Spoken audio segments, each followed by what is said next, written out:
Good evening. Welcome to City Council meeting for October 26, 2021. We continue to be under guidelines for anyone in attendance in this room to properly wear a mask, whether they've received a vaccine or not. Again, we encourage everyone to get accurate information regarding these readily available vaccines that have proven to be so safe and effective so we can resume normal activities. Items listed on the agenda may be taken out of order. Two or more agenda items for consideration may be combined, and any item on the agenda may be removed or related discussion may be delayed at any time. I'll call the meeting to order. We have all members of council present in chambers. The agenda has been properly posted in accordance with the law. We'll begin with our invocation. Pastor King, please rise.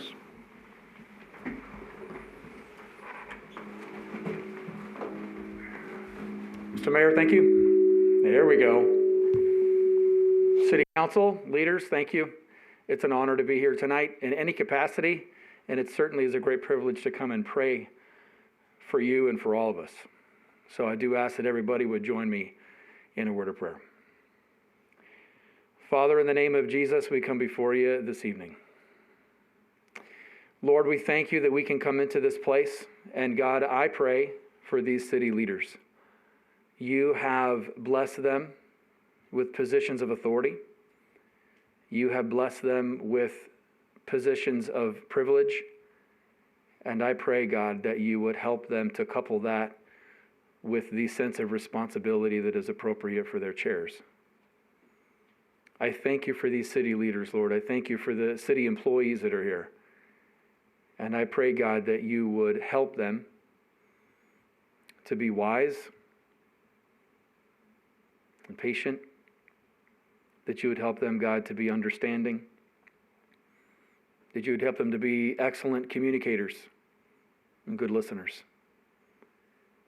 And God, that you would bless this council, these chambers, these people, and this city with peace.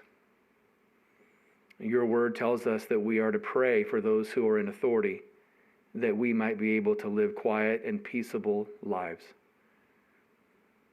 So we pray for that. May your blessing, your peace, and your protection be over us, Lord. And we thank you for our city. Amen. Thank you, Pastor King. We'll have the Pledge of Allegiance. I pledge allegiance to the flag of the United States of America and to the republic for which it stands, one nation, under God, indivisible, with liberty and justice for all.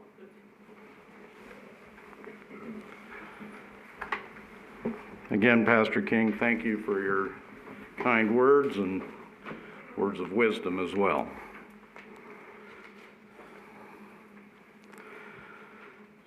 All right, we will have our initial public comment period.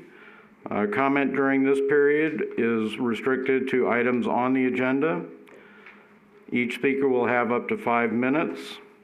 As always, we ask that you be civil and concise. We will begin with anyone here in chambers wishing to speak in public comment. Ms. DeShane.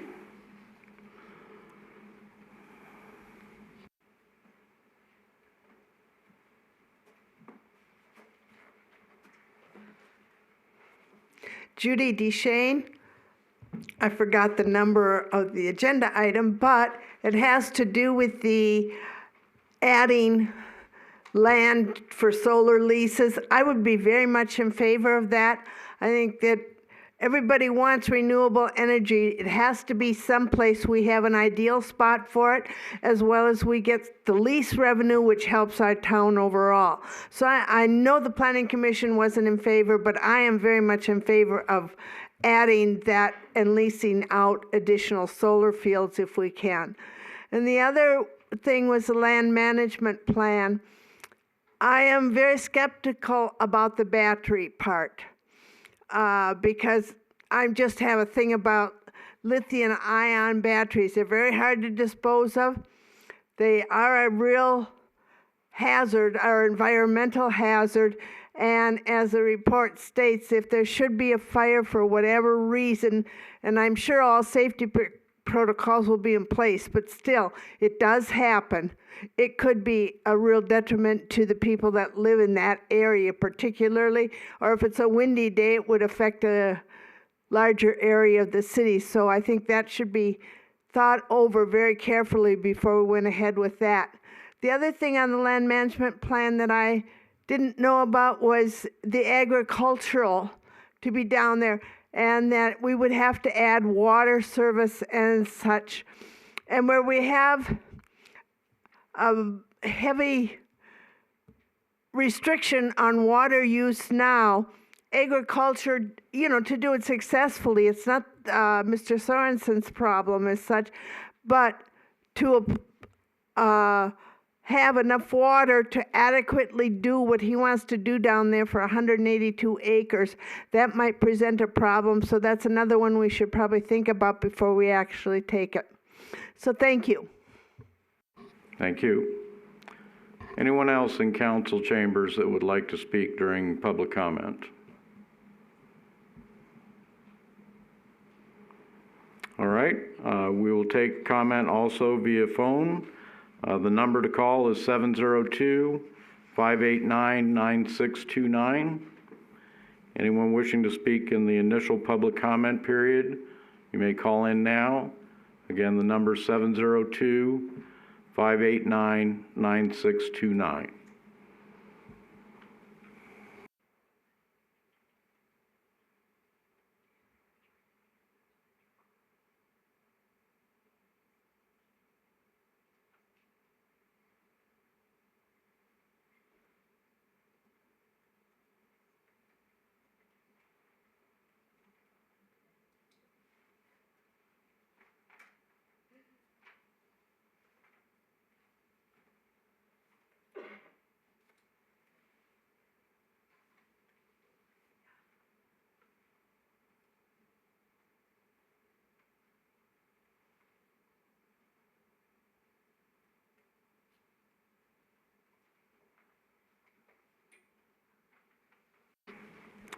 This is the initial public comment period.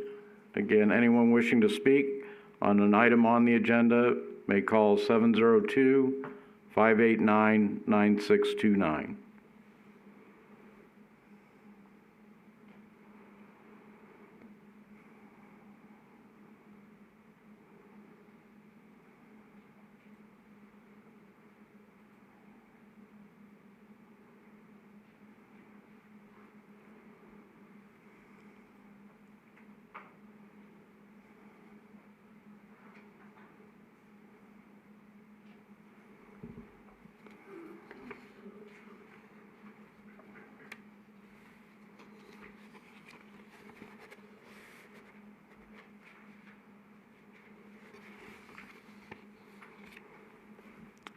Madam City Clerk, were there any emails received for public comment?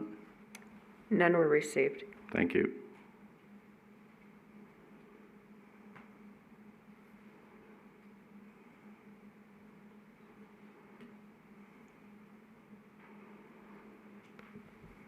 Hearing no others, then we will close the initial public comment period. We'll move to the approval of the regular agenda. Any changes, Madam City Clerk? No changes. Mr. City Attorney? No changes. And I should note that Michael O. is again our substitute counsel for the meeting tonight, and Mr. City Manager. No changes. Council, any changes for the regular agendas? No changes. No changes. Anyone wishing to make a motion? I move to accept the regular agenda. I second that. All those in favor? Aye. Anyone opposed? All right, we'll move on to the consent agenda. Again, Madam City Clerk, any changes for the consent agenda? No changes. Mr. City Attorney No changes. and Mr. City Manager. No changes. Any changes by members of council for the consent agenda? No changes. All right, anyone wishing to make a motion? I move to approve the consent agenda. Second. All those in favor? Aye. Any opposed? All right, we'll move to the regular agenda, presentation regarding the opening of the PFC Nick Crombie Certified Nursing Assistant Training Academy at the Southern Nevada Veterans Home. I believe we have a presentation. We do appreciate you coming to tell us about this program that you're getting underway. Mr. Mayor, City Council members, I'm Ellie Quinones. I'm the administrator of the Southern Nevada Veterans Home. And Madeline Rice is a registered nurse who will be the teacher for our academy.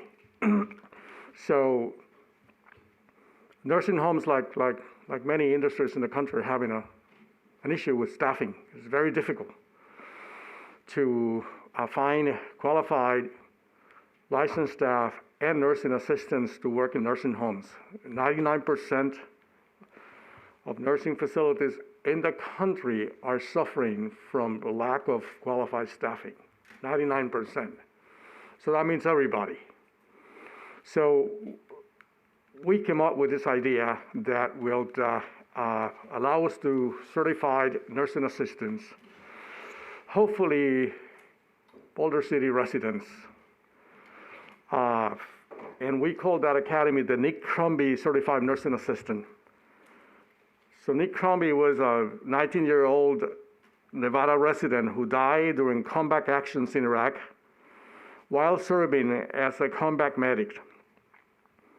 His pride in his duty as medical professional and earnest desire to help others make him the perfect role model for those beginning their careers as healthcare professionals. I must say that the Crombie CNA Training Academy is offered at no cost.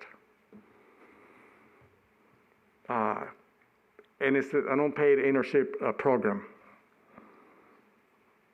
It's a 4-week in-house career training academy that prepares participants to sit for the Nevada State Board of Nursing CNA certification exam. In preparation for the exam, candidates will receive 120 hours of classroom instruction, laboratory practice, and clinical setting instructions under the direct supervision of Madeline Rice.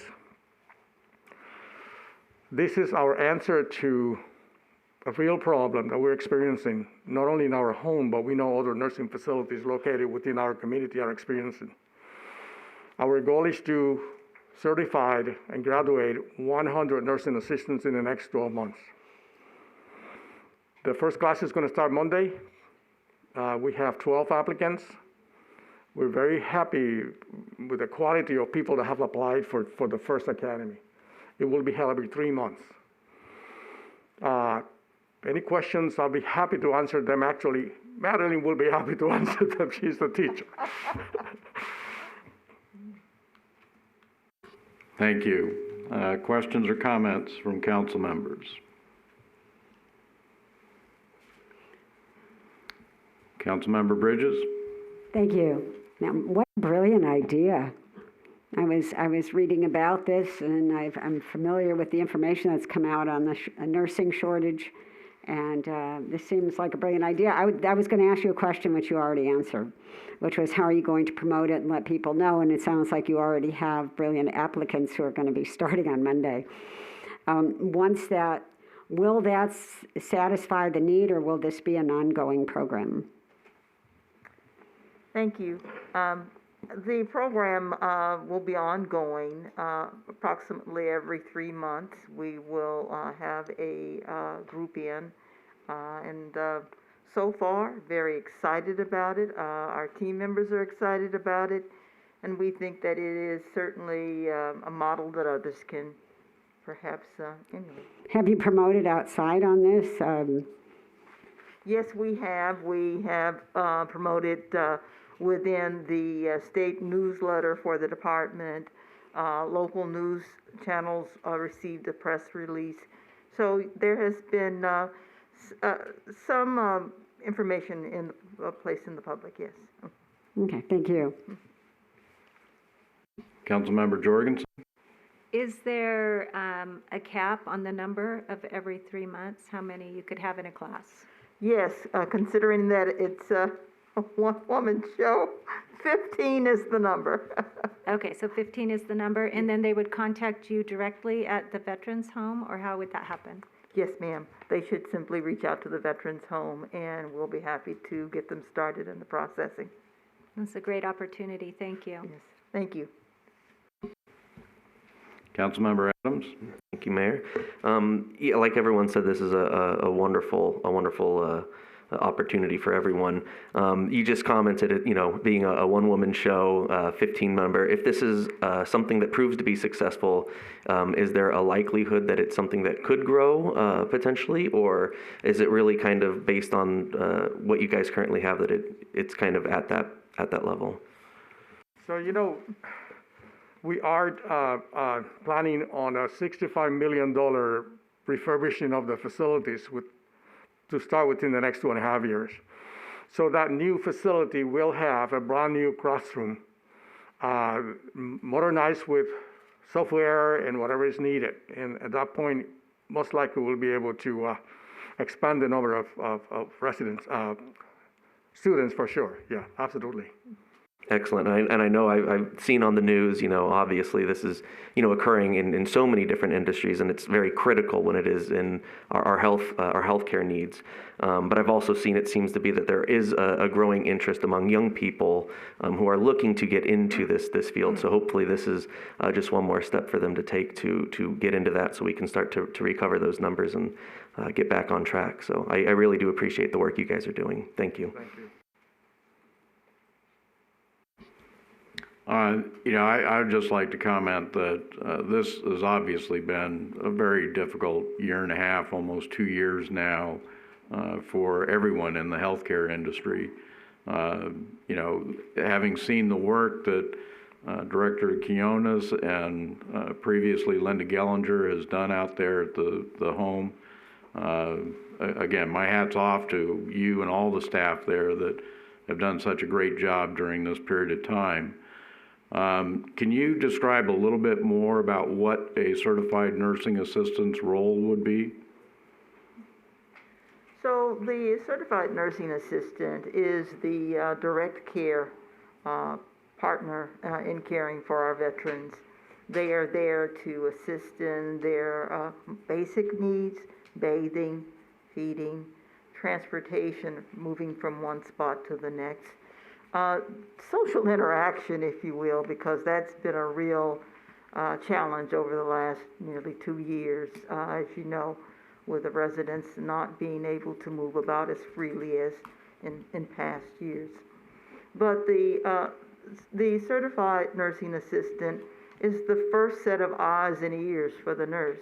We rely on that CNA to let us know the changes they note from day to day. And that's a huge thing, when sometimes the changes are very subtle, but when those CNAs, that's the abbreviation, when the CNA is there caring for the resident day in and day out, they notice those changes, and we're able to respond to those, and intervene in a timely manner. Thank you. And are there plans then, if someone goes through this program, to move on to other certifications or designations in the nursing field?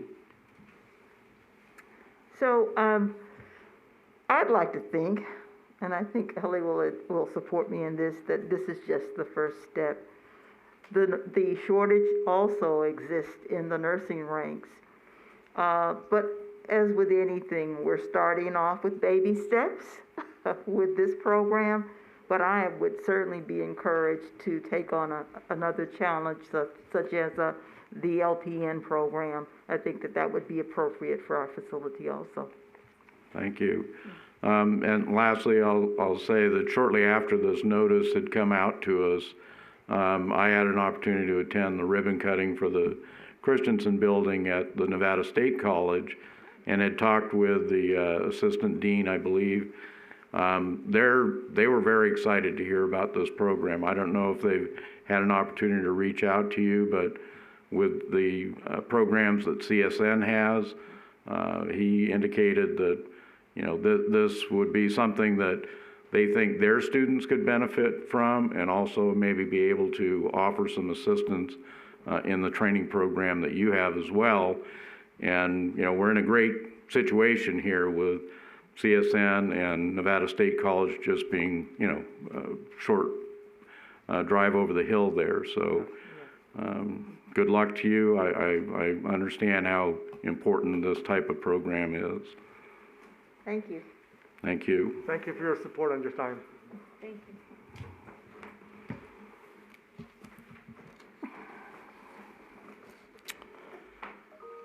Item number 3 for possible action, Audit Review Committee recommendations. Mr. City Manager.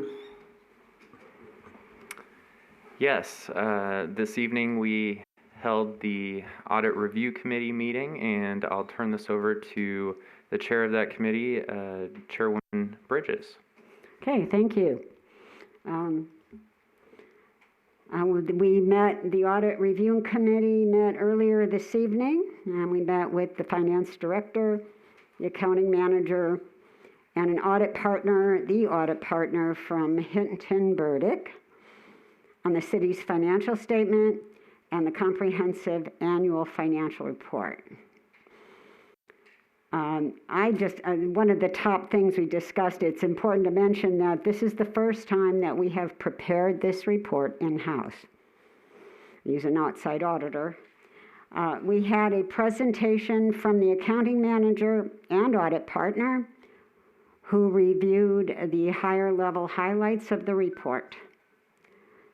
Specific questions were asked by the committee regarding specific numbers, and information in the notes. At the end of the presentation and the question-answer period, a vote was taken, and the audit committee unanimously accepted the financial statement, audit, and the comprehensive annual financial report for the year ended June 30th, 2021. Any questions?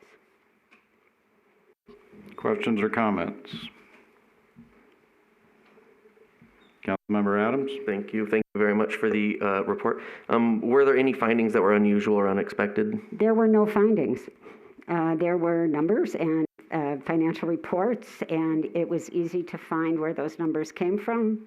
And there were a number of pages of notes that explained where some of the numbers came from, but I think this is the fourth or fifth year in a row that there have been no findings in the report. And no disagreements, right? No disagreements, nothing. And then the only other thing is just a comment, and I know it was made last time we did this, is just that I think it would just be helpful to have these committee meetings, hopefully just a little bit more time before we have, just right before the meeting we have tonight. I know we had the issue of last year where, because of an attendance issue, we weren't able to actually have the committee make a recommendation. So that's more of a comment just in general for staff and everybody else, not necessarily to the committee itself, but just something I think that just would be helpful in general, just to make sure that we have everything in place. I had 20 minutes to write this report. So yes, it would have been helpful to have it a good period before, even a day before, earlier in the day to. And I think it would be helpful just in general with the presentation and everything. Yes. It's nothing against you. I'm just. And there are we do have our representatives from our finance department, our accounting manager, and I believe the auditor from Hinton Burdick is also available for any questions. I appreciate it. Thank you. I want to reinforce that as well, that, I realize it's not a reflection on the committee, but certainly this having an audit committee meeting at 5 p.m. and then a council meeting at 7 p.m., that's really not sufficient time for you, and certainly not sufficient time for me to be able to review any type of report that the committee might have. There's also a reference there about a letter of misstatements. Any known and likely misstatements identified during the audit, other than those that are trivial, must be annotated in the summary. with references to the specifics in the report. And there was supposed to be, or it refers to, a management representation letter dated 9/29. I didn't find that in the materials, or if it's in there, I have misinterpreted what it is, but was there a letter identifying any misstatements? I'm looking out at the audience, and Martha says no. There is no letter. Martha, if you're knowledgeable about that, if you'd like to come forward. Martha is our accounting manager.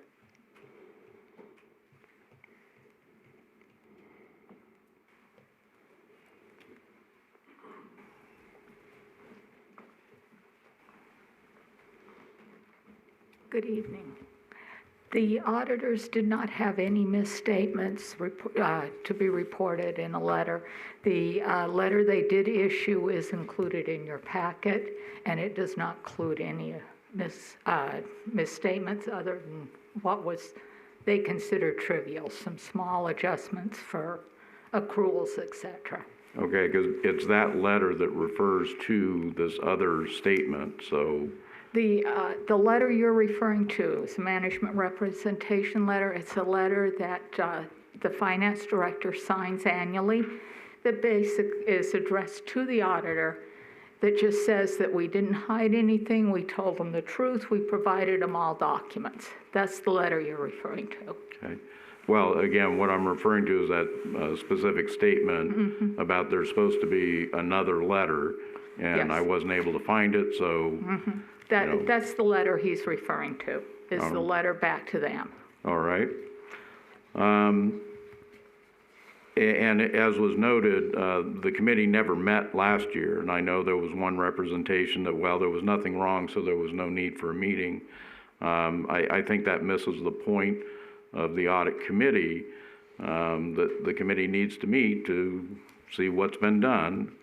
That's what we have the committee for. There were a couple of specific dollar amounts that I wanted to clarify, and again, I think that you may be the person, or I see Ms. Pelletier is also here. On page 201, which is page 130 of the report, it shows revenues exceeding projections by about 5.4 million. I just want to verify that I'm reading that correctly. Yes, you are. The largest part of that is actually in the water fund and is attributable to the hookup fees related to 2 new solar projects that came online last year. All right. And then on page 227, which is page 152 of the report, it shows revenues of approximately 51.4 million. Expenses of approximately 37.2 million for a surplus of about 14.2 million. Again, I just want to verify that I'm reading that correctly. And that, I believe, is within the general fund. That is the changes in governmental funds as a total. And that is also on page 30 of the report in the governmental fund statement of revenues, expenditures, and changes in fund balances. Okay, so again, what I'm getting at is, as we've been coming out of the pandemic and all that, you know, I know we've been conservative in what we've been looking at as far as revenues, but it appears that our city finances are in very good condition. I believe so. I would also, however, like to note, since you brought it up, thinking that that was just the general fund. The change in the general fund balance was a little less than 29,000 this year. So the 14 million is a reflection of the various non-major or special revenue funds and the capital project fund changes. It is not attributable strictly to the general fund. So if the capital improvement is included in that, then We know there are some projects that have been budgeted, but either money has not been spent at all, the projects weren't completed, or still planned for a future time period. Would that account for some of that surplus? I would think that would account for probably most of it. Okay, and again, what I'm trying to zero in on is where we at financially. I believe, and it's the auditor stated earlier in our meeting, the city is in very good financial health. But with the governmental funds, I do want to point out that the vast majority, in fact, substantially all of that 14 million is attributable to other funds, not the general fund. And other funds would be reserves like the risk fund, The risk fund, the VERF, capital improvements, VERF, the acquisition improvements, yes, compensated absences, extraordinary maintenance, yes, sir. all right.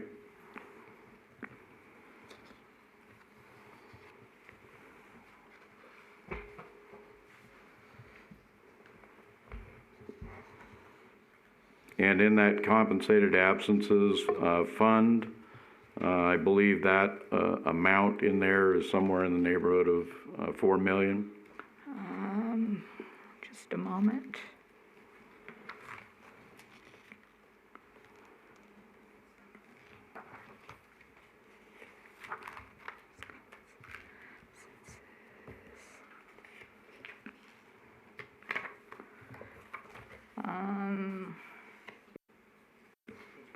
It's just under It's- 3.5 million. The fund balance in the compensated absences fund is actually just under 2 million. It's 1,997,000.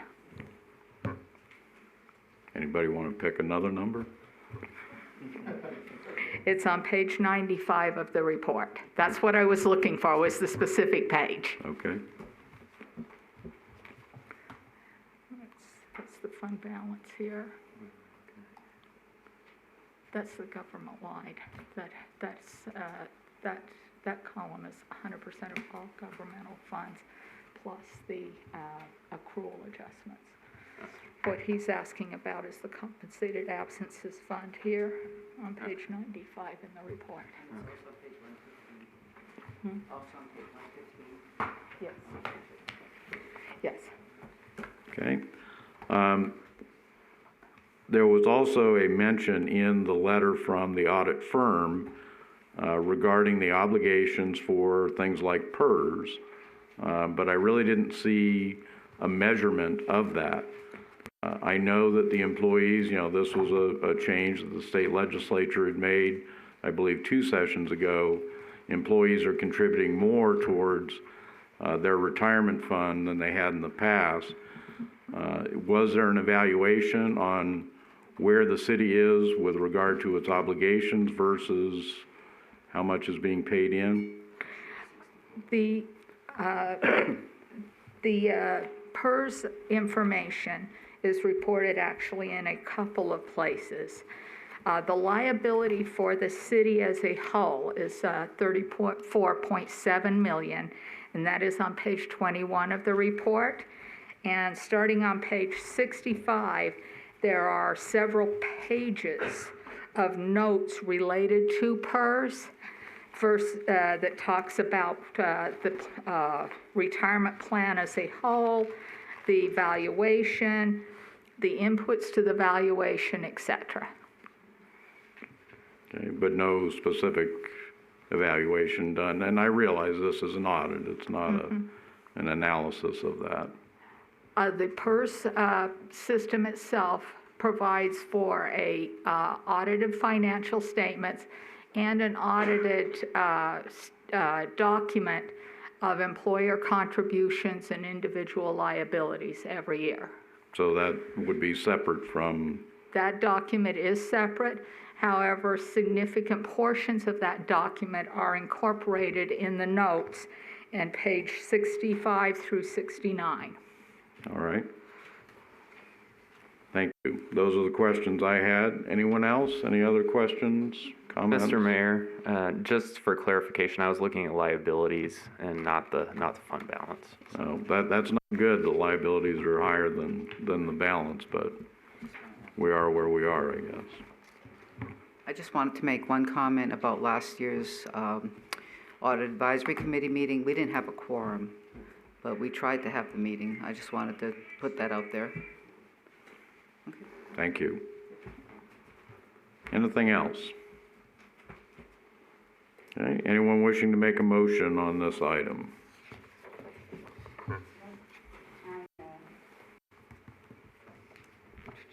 I would like to make a motion to accept the city's financial statement audit and comprehensive annual financial report for the year ended June 30th, 2021.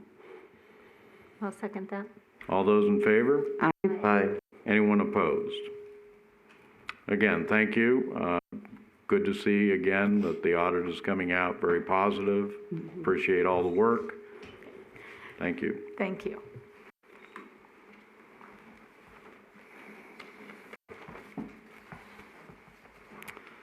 Item number 4, presentation by Public Works Director, Mr. City Manager. Yes, tonight we have our Public Works Director, Keegan Littrell, giving a presentation on 2 departments, the Utilities Department and Public Works Department. He's doing a wonderful job handling both of those departments at this time. We did hold one of our first interviews today for the Utilities Director position, so we're looking forward to getting that filled. But in the meantime, I'll turn it over to Keegan. Thank you, Mr. Tedder. Good evening, Mayor and Council members. Sorry. As we just stated, I'm here to give a presentation on both Public Works and the Utilities Department. And we're up and going. If anybody has any questions in the middle, go ahead and stop me, ask away, and then we can also answer questions at the end. So starting with Public Works, excuse me, I've only got one arm. Public Works is comprised of 5 divisions and also manages the capital improvement plan. We have administration, engineering, streets, building maintenance, and landscape. The administration portion of Public Works handles the CIP coordination and development. Something that this is not just in the last year, but basically since I've been here, we're trying to transition to do more work in-house. We do have a limited staff, so we can't do everything in-house, but we're trying to do more of the construction management, what design we can. We try to do that within our divisions, even as you guys see here with a remodel of the council chambers. We also maintain and operate the municipal cemetery. This last year, there was 44 lot sales and 44 internments.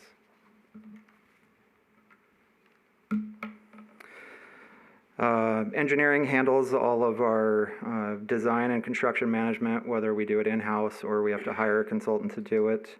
In the past year, there's been 32 projects that have been awarded, and 9 of them have been completed, and we anticipate having another 5 or 6 completed this calendar year.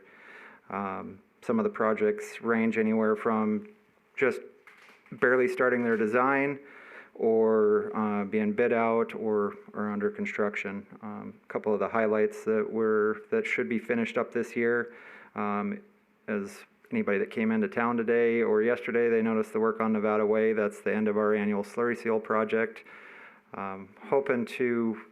We're in the process of ramping that up, so we'll be able to do more streets every year, because essentially we need to do some sort of treatment application at least once every 5 to 7 years. So we're going to try to speed that up. We've actually hired a firm to do our pavement management, GCW.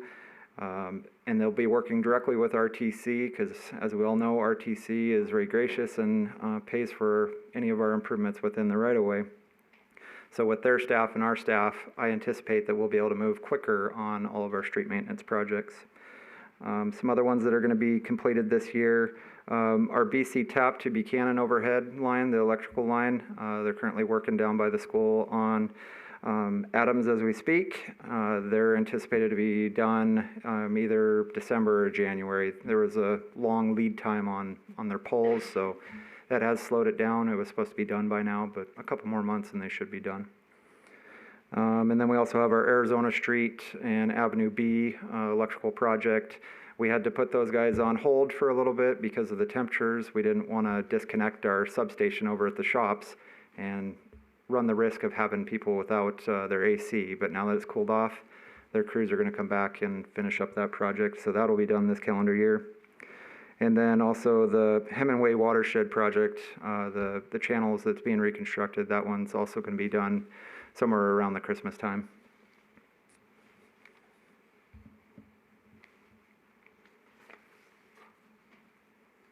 Oop, already advanced it for me, thank you. Our streets division, they've taken a bigger role in doing more work in-house for us. They're also using RTC funds for pedestrian safety, ADA upgrades. You'll see a lot of the sidewalk grinding or replacing handicap ramps. A lot of that's done either internally by our streets division or they're managing their own smaller projects. So they're a lot more invested in that. And then they continue to maintain all of our flood control projects, our flood control facilities. We do get funding from the regional flood control. This year we're getting about $563,000 for maintenance on all of our flood facilities that are within their district, or within their purview, I should say.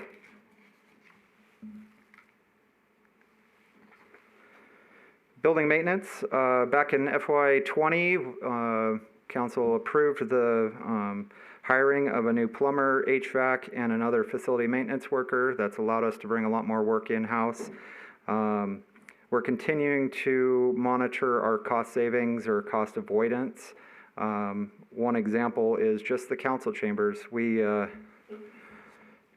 compiled all the numbers from including all the staff, their fully burdened rates, even all the overtime they worked, plus all the materials. Just for the first phase of this project was just about $113,000, and most of that was their staff time. Now, if we would have hired a contractor, it's kind of rough numbers. For a remodel, sometimes you can say $300 or $400 a square foot. It depends on how extensive the remodel is. But if you go all the way down to just $200 a square foot for a remodel, it would have been close to $300,000. And we spent $113,000. If you look all the way up at $400,000 or $400 a square foot, that's close to $600,000 just to do a remodel project. So by you guys allowing us to hire some additional staff, we're able to save money like that and be able to expend it or spend it on other projects.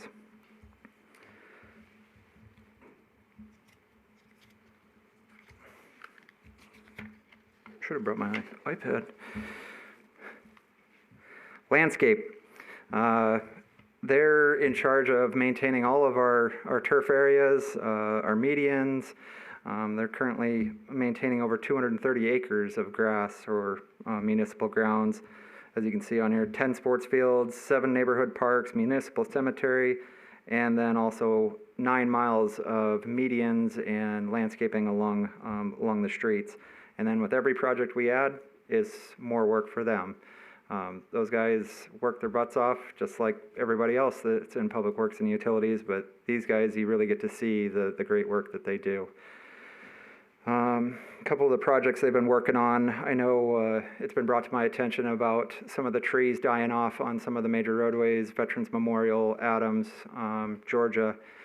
Some of those trees are either dying of disease or they're getting beetles in them. So our landscape division is going through with a plan with limited funds and trying to either remove those trees or bring in new trees to replace those. So that's a work in progress. They continue to work on it every year. They're also working on water audits or ways to conserve water. There's a lot of valves, smarter valves, more efficient valves, looking at irrigation systems, any way that they can update that to try to conserve water.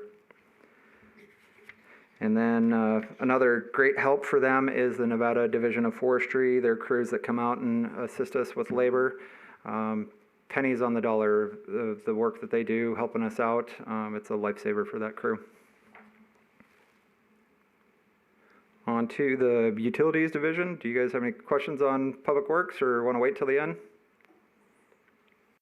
I think we can wait till the end. Okay. Thank you. You're welcome.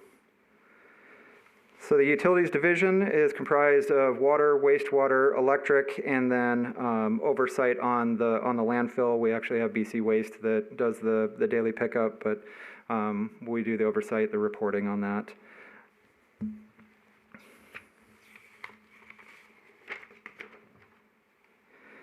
Some highlights for the admin over the last year. Completed the rate study, and with council's approval, we're able to reduce some of the utility rates, reduce the electric by 3%, and then the water service charge by $10. Also have, as you know, a vacant utilities director position, and then also have a vacant electrical engineer or project engineer is what we ended up changing the name to, hopefully getting more recruits or more applicants. So far, no luck with that. So down 2 positions in the admin. Water and wastewater, our utilities analyst had applied for a Water Smart grant through the federal government. We were awarded that. There's still a few more hoops to jump through, some phone calls we got to make sure that everything's, all the I's are dotted, T's are crossed, but they said they were going to award us $75,000, which is a match from the city, which is already in the CIP, to replace water meters. So that's a great start to upgrading our water meters. And then also they had no violations for pollution discharge, and also no violations for the Safe Drinking Water Act.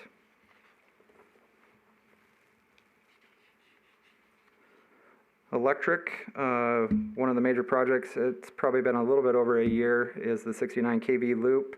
And also we've completed the conversion of the Claremont, and then feeder 53 kind of loops in with that.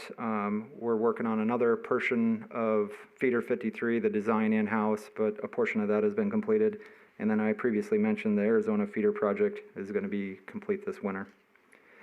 We have recently filled the substation tech position. We had a person retire from there, so we were able to fill that one, but then we're also down 2 linemen right now. And from talking to other electrical providers, they're having a heck of a time trying to fill positions.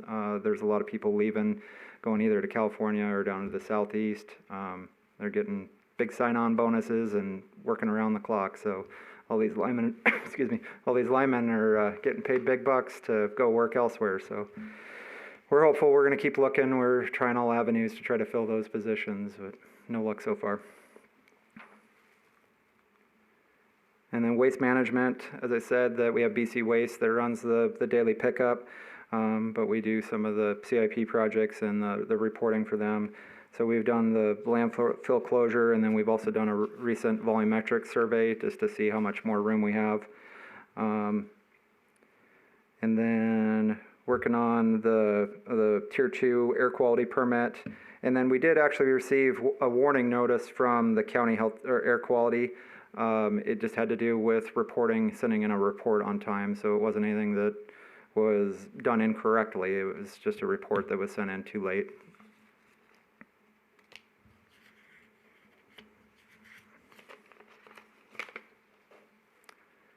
And that's it. I'm here to answer any questions if you have any. Thank you. Questions or comments? Councilmember Adams? Thank you very much, Mayor. Thank you so much for the presentation, Keegan, and everything Public Works does, and of course utilities now under your belt for the time being. I guess I'll start with the utilities regarding the line worker positions. Obviously, I mean, it's been quite some time now that we haven't been able to fill. What kind of what kind of problems is that causing for us? I mean, what is it that we're not what we're missing, but how is that affecting us and our work? And is there something else that we can be doing in that interim? Right now, we're relying heavily on PAR contractors. They're the contractor that we have hired to help with the conversion from 4 kV to 12 kV. They also help us out with outages and some of the day-to-day work. us being down 2 line workers, and if anybody takes vacation or is sick, then we don't even have a full crew to go out and do our own work. So it's definitely slowing down our normal operating and maintenance. In terms of how we can fix it, I don't know. We've been trying to exhaust all avenues. We've been trying to advertise any place we can get. We actually did have one applicant, I think it was last spring. He was really interested. From what I heard from the interviews, it went great. Unfortunately, that applicant has cancer, and he's working through that right now. He still wants to come if he gets the all clear, but I don't know when that will be. Understood. On the public works side, I guess I'll just kind of go here. I got a little bit of a list. The adequate lighting for the skate park, where are we at with that one? We actually just issued a PO, I want to say 2 weeks ago. It took us longer than expected to try to get a scope and fee for that, but we did actually issue the PO and we gave them the go-ahead. We want to see this get done, so you'll see some work down there real soon. And the landscaping along Boulder Parkway, obviously, I guess I'm not sure if it was xeriscape or whatever the term that we were using. I think there were maybe 1.5 plants that survived, if you can consider half a plant. I don't even know if it was that much. Yeah. Where are we at? Are we beyond that warranty now? What are we going to do about that? We are beyond the warranty, but we've talked to the contractor and they're continuing that warranty because it was at our recommendation and Mr. Kerry Baird, who is helping us out with the landscaping ordinance, who was also the designer, the landscape designer on that project. Our recommendation was to hold off because the warranty was expiring in July and it's too hot to plant anything then. So we're exploring options right now to when the best time it is to plant. There's also some ideas of maybe using some of the metal artwork, metal plantings, just really trying to check out all our options because it's an eyesore out there when the weeds are growing taller than the plants were supposed to. And with regards to landscaping, you mentioned it, the landscape. I'm not sure if it's plant materials or landscape maintenance thing that we have the consultant helping us with.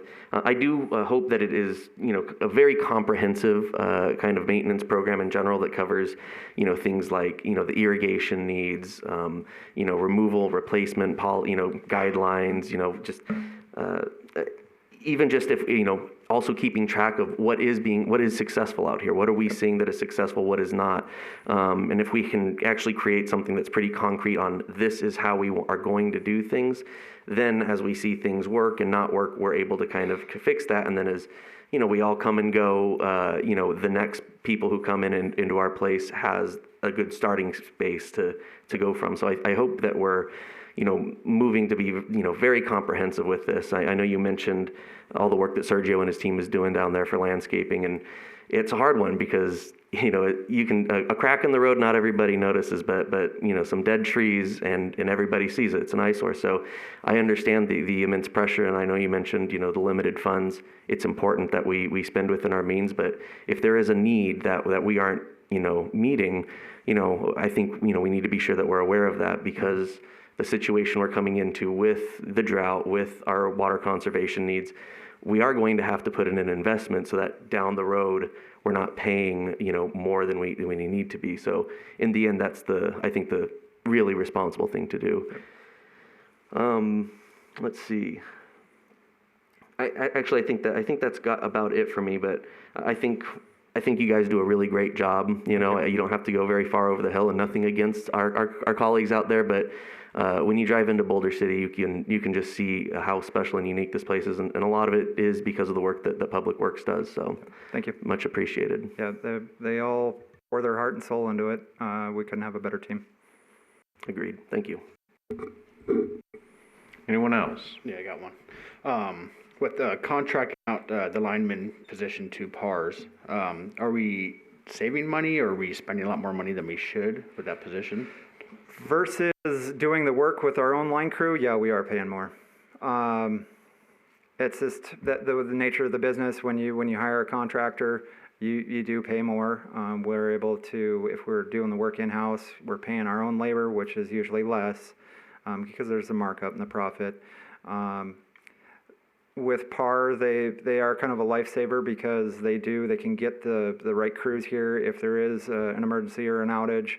Our crews try to handle any of the emergencies or the calls at night, but sometimes we got to rely on PAR to help us out. Thank you. You're welcome. Anyone else? Councilmember Bridges? Yeah, I just want to thank you very much for the presentation and all your work, especially with your bum arm. Thank you. Doing both the job of Public Works and the utilities. I think we all need to have a real serious discussion about the manpower issue. It seems like whether it's hiring a utilities director or finding alignment,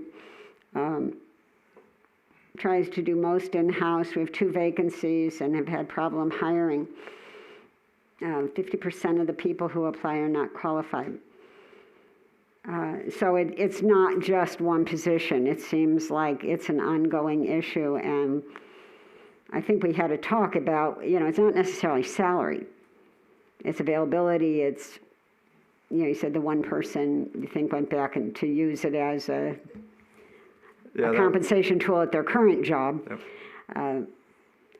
But what do we do about that? And taking a look at extra expenses in terms of having to outsource some of this stuff. I don't know what the solution is, but it's on that list of things like, okay, here's another difficult situation. Yeah, we're going to continue to recruit the best that we can, and we just have to weed through the people that aren't qualified and do the best to get all the seats filled, the positions filled. I don't have the answer to it either. Yep, if we all brainstorm, maybe we figure that out. But I think it's in a number. It's not just this industry. It's a number of them. But I also have a question. On the presentation under water, it said water line to El Dorado Valley completed. Where did that come from?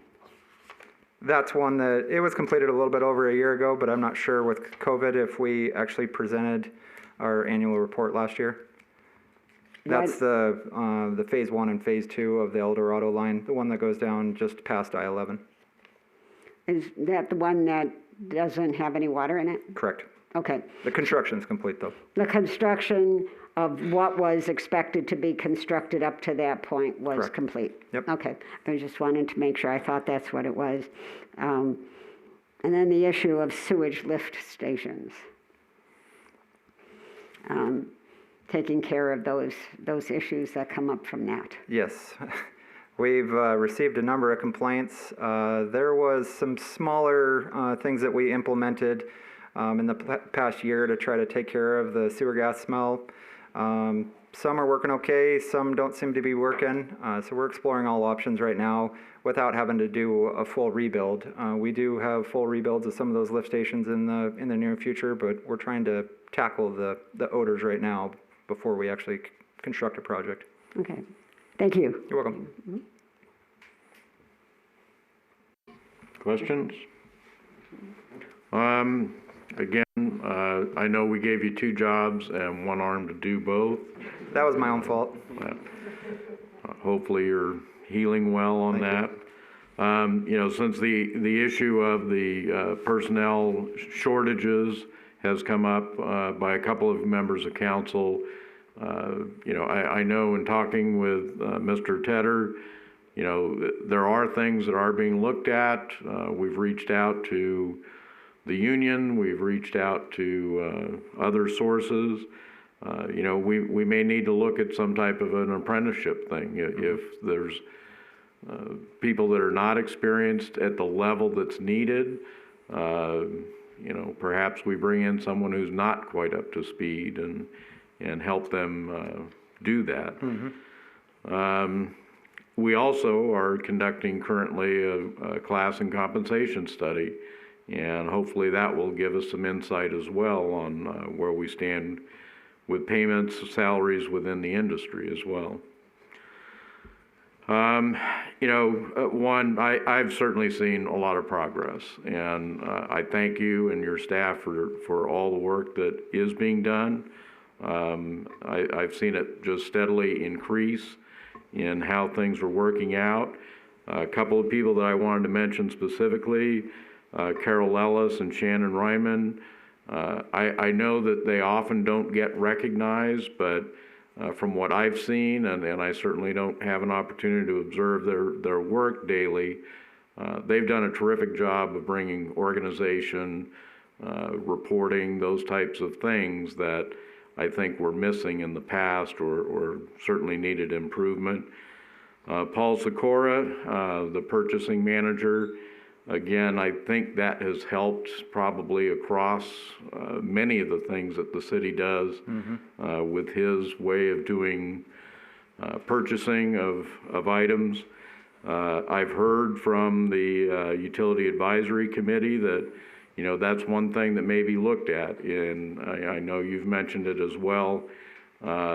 Purchasing items that we are virtually certain we're going to need, so that we will have those available to us and maybe save a little money. We're certainly seeing increases in product prices for quite a few things. The engineering staff, I know, when we say that, it's like, oh, there's this whole team of, how many engineers have we got? We have our city engineer and 2 inspectors. Okay, so it's not a huge number of people. No. But again, they're asked to look at a variety of projects, a wide variety of projects. So again, I appreciate the work that they do. Again, I know through your efforts, we have now completed a street evaluation study. In the past, it was like, well, what street needs to be done? Well, who's complaining? Let's go do their street. So there's something there now where these are being done in a fashion where the worst streets are getting done first. You mentioned the retention of GCW for managing that project. I would love to be able to manage these in-house as much as possible, because when I look at those fees, but I understand that that's not one person. We're not talking about one person when we hire these firms. They have people with a variety of skills, and so it's not as though we can completely eliminate that, but you've already mentioned the work that's being done to do more of that project management with city staff. And that's where I see a real cost savings is doing that. The landscaping has been mentioned. Lake Mead's not doing very well, so we need to accelerate that as much as possible, as much as we can do. The American Rescue Plan money, the support from Southern Nevada Water Authority, those things are all out there. I know you've been working very hard on that. We've got to get the implementation part of it done. Again, that's no criticism. I know that you all are working very hard on the planning phase of that to make that successful. I also want to recognize the work that the Utility Advisory Committee does. We're fortunate in this small community to have the people with the types of expertise that the volunteers on that committee have. I know you've been working with them. I think that's going a lot smoother now, but there's expertise there that is certainly a benefit to us. We've been able to, you make mention of reducing the water service connection fees, the 3% decrease in the electric rate increase. As I was looking through the financial report, it looks like, we need to, again, take a look at that. My feeling is that the Utility Advisory Committee should probably be making a recommendation each year to the council to determine where we're at. We do have the rate studies that are done. I think those are typically done every 5 years or so.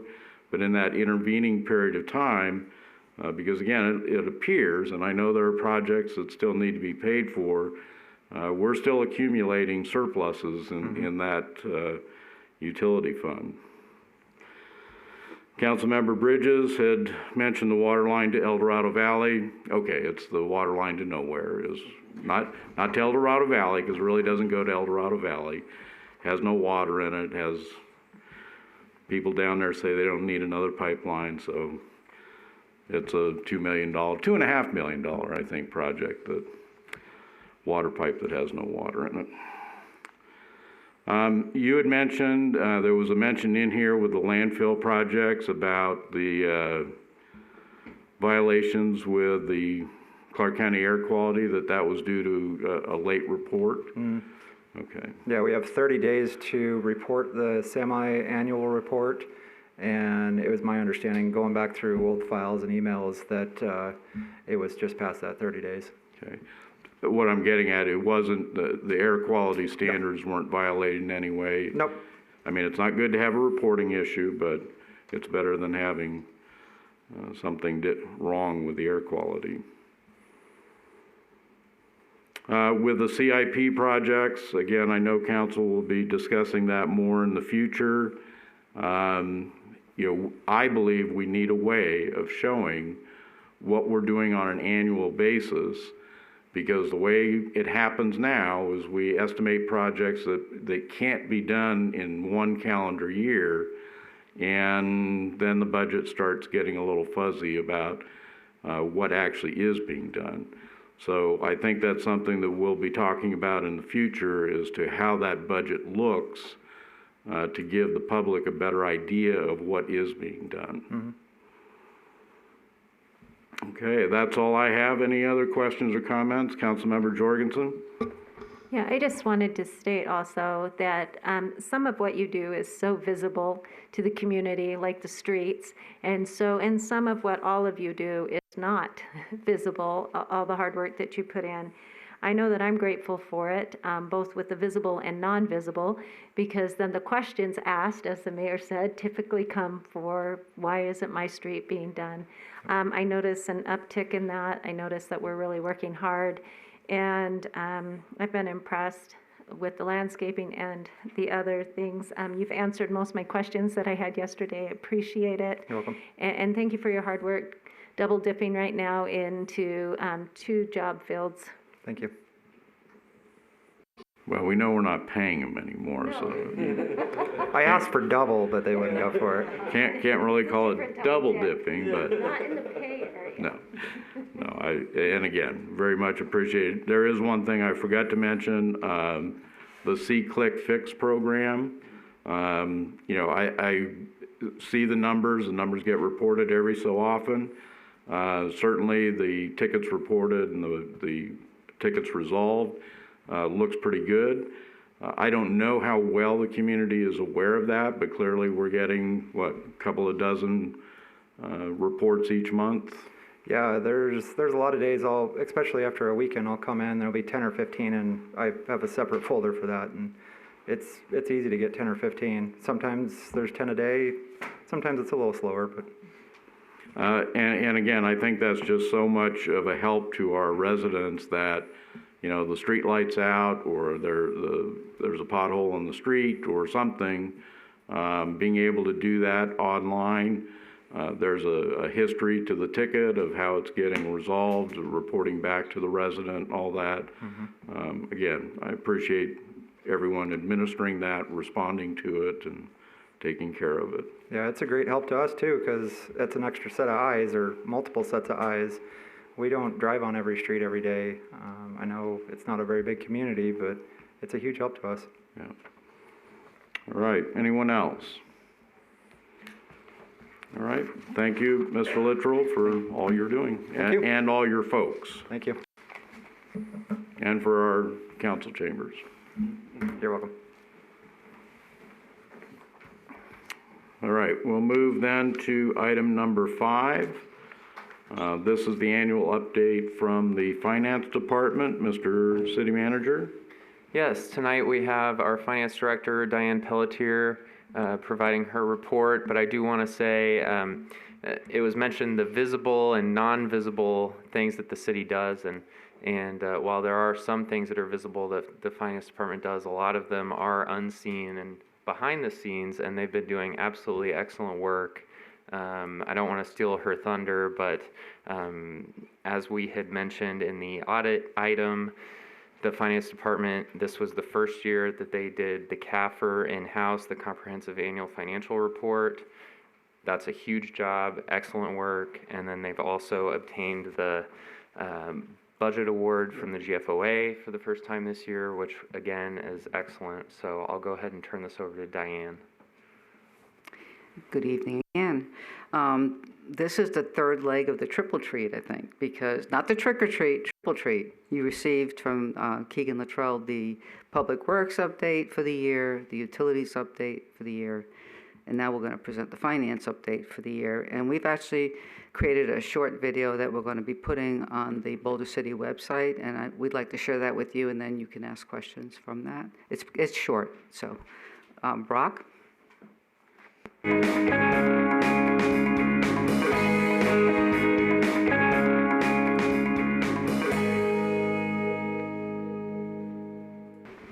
Hi, my name is Diane Pelletier, and I am the Finance Director for the City of Boulder City, Nevada. The Boulder City Finance Department plays a role in every activity that city employees undertake for the citizens of Boulder City. Our roles may not be obvious, but we provide support to all city departments. As you will see in the following video, the Finance Department has been busy working for the residents of Boulder City and has taken to heart the challenge of improving our transparency.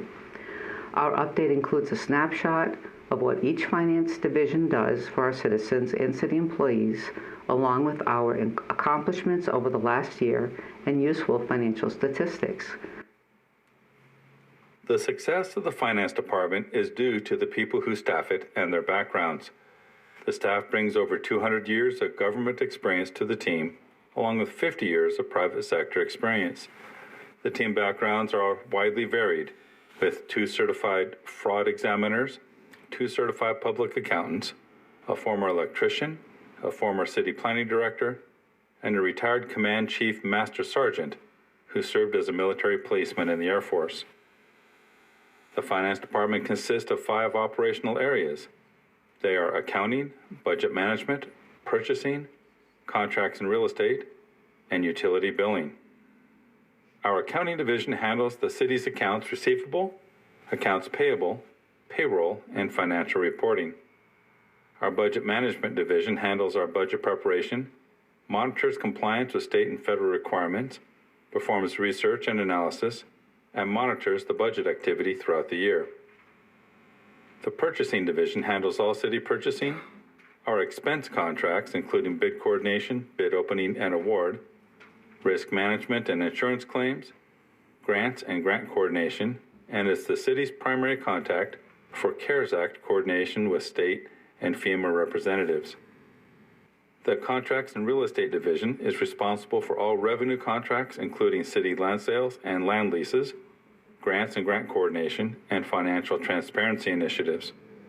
The Utility Billing Division is responsible for reading all utility meters, utility bill preparation, bill collection, business licensing, and also functions as the city cashier. A frequently asked question about the utilities and our customer base. Has COVID affected the revenue stream? When comparing year-over-year data between 2020 and 2021, there is no statistically significant difference between the average number of customers, the average number of monthly late notices, or the average number of monthly delinquent accounts. In other words, 2021 performed nearly identical to 2020. In 2021, the Finance Department was the recipient of the Distinguished Budget Presentation Award for the fiscal year 2020 budget document from the Government Finance Officers Association, also known as GFOA. This is the first time the department has won this award. A goal of the GFOA is to improve financial transparency through accurate financial documents, and has a very detailed list of elements needed to receive this award. Moving forward for 2022 and beyond, the department will be taking further steps to be more fiscally responsible and transparent. Previously, the city would contract out the entire process to develop the Comprehensive Annual Financial Report, also known as a CAFR. Starting this year, the city is bringing this effort in-house. The department is also transitioning to an online tool to assist in the preparation and presentation of the annual city budget. The tool will allow residents and the city council to view the budget document and historical performance in ways not previously available. Thank you for watching the Finance Department Update. We hope you share in our enthusiasm when we say the best is yet to come. In this upcoming year, we hope to continue improving our transparency efforts with videos such as this one. Cost-saving goals include bringing the publication of our consolidated annual financial report in-house and creating a Boulder City budget and summary book for submission to the Government Finance Officer's Distinguished Budget Presentation Awards Program. Once again, thank you for watching. For more information about the Boulder City Finance Department, please visit www.bcnv.org/finance.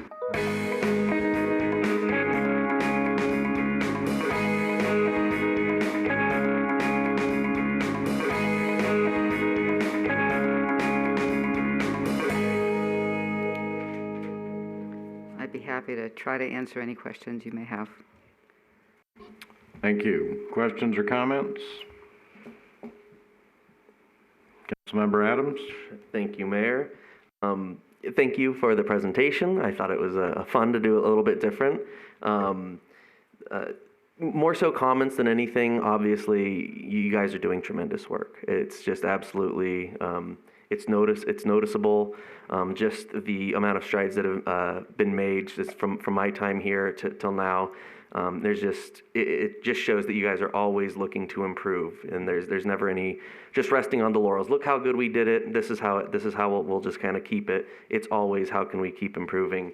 I think having these little printouts. I know there was a time when I was getting a lot of questions about things that I could say there's actually a printout, and I could get that to them, and it really helps. It has a lot of information. It's kind of compact. It's not everything, but it does help people to understand. So I think these things are very, very helpful. It's tremendous. I think it's also important to note just the work that was put into getting the ballot questions for the pool. I think the community's in a tremendous amount of debts that we had something that the community could support and get behind after what we had before. So all the work that went into that, I thank your team as well. So the only comment I would have, that the video, there was something off with the audio and everything. So not sure if it's just a technical end on this side in the room. Technical. But yeah. I'm not a ventriloquist. Yeah. It's like I had different words coming out of my mouth. Yeah. I don't know what happened there. I would like to make a couple of comments on that. I've been doing this for a long time, many, many years. I've worked for like 5 organizations in my career, and I've always had great teams. And whenever I've left an organization to go to another one, I always say, man, I'm never going to have a team like that again. But this Boulder City team that I'm working with is the best team I've ever had in my career, which is just makes things so exciting to get up every morning and come to work. And to your comment, always looking to improve. Every time somebody brings me something, they always say, oh, well, next year's is going to be better. And I mean, I don't tell them to do that. They come to me with that already, looking at how to improve it for next year, how to answer another question. So I'm very, very proud of my staff.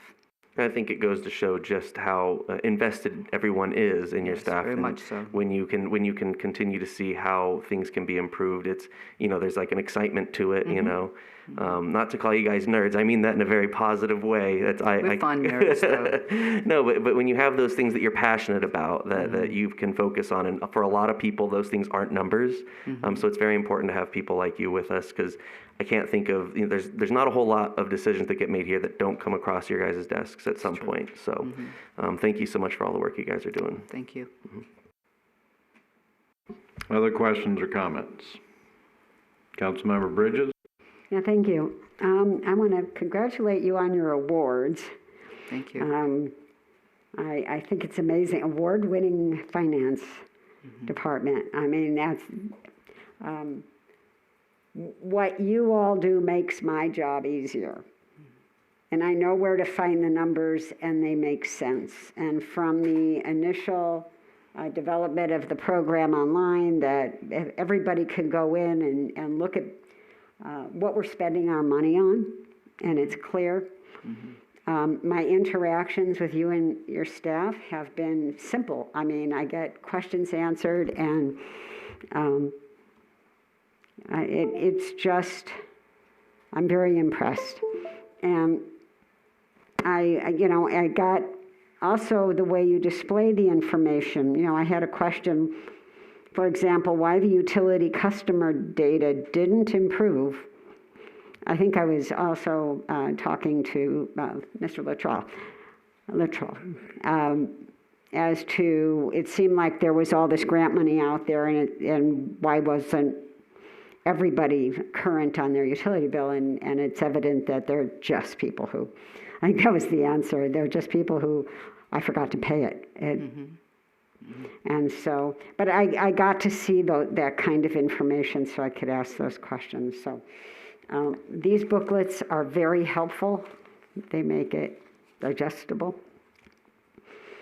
And again, I want to thank you on the Keffer, how well that was all put together. You all are wonderful. Thank you. Thank you. I'll pass that along to everyone. Yeah, please do, to know that all of their work is appreciated very much. Councilmember Jorgensen? I just wanted to comment, when I initially decided to run, one of the questions that was always asked me was about the finances, and I thought it was this mysterious thing because everyone had said it was this mysterious thing.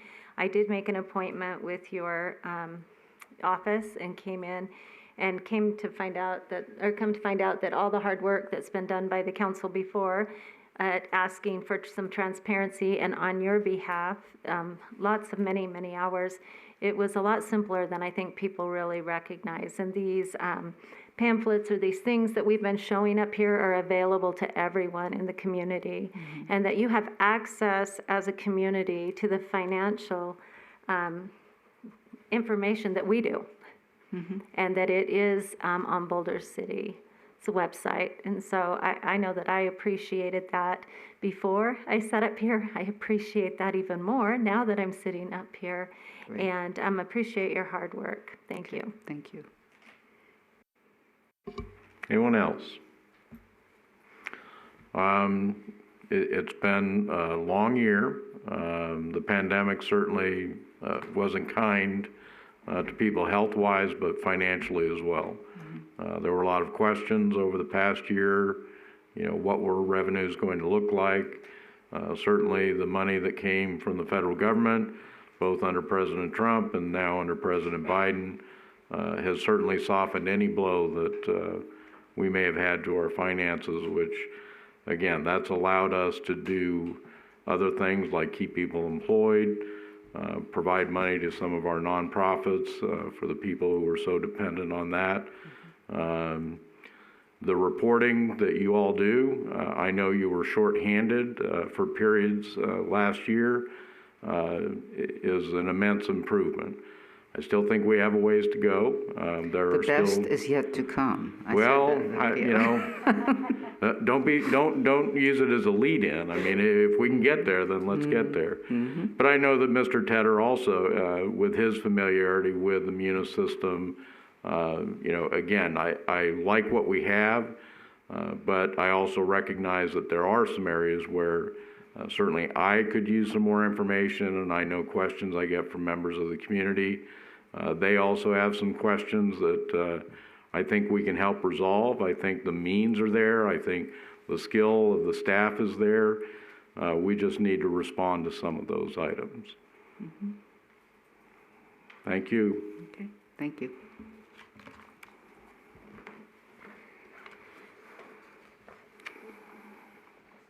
Item number 6 for possible action, matters pertaining to the master plan and zoning maps.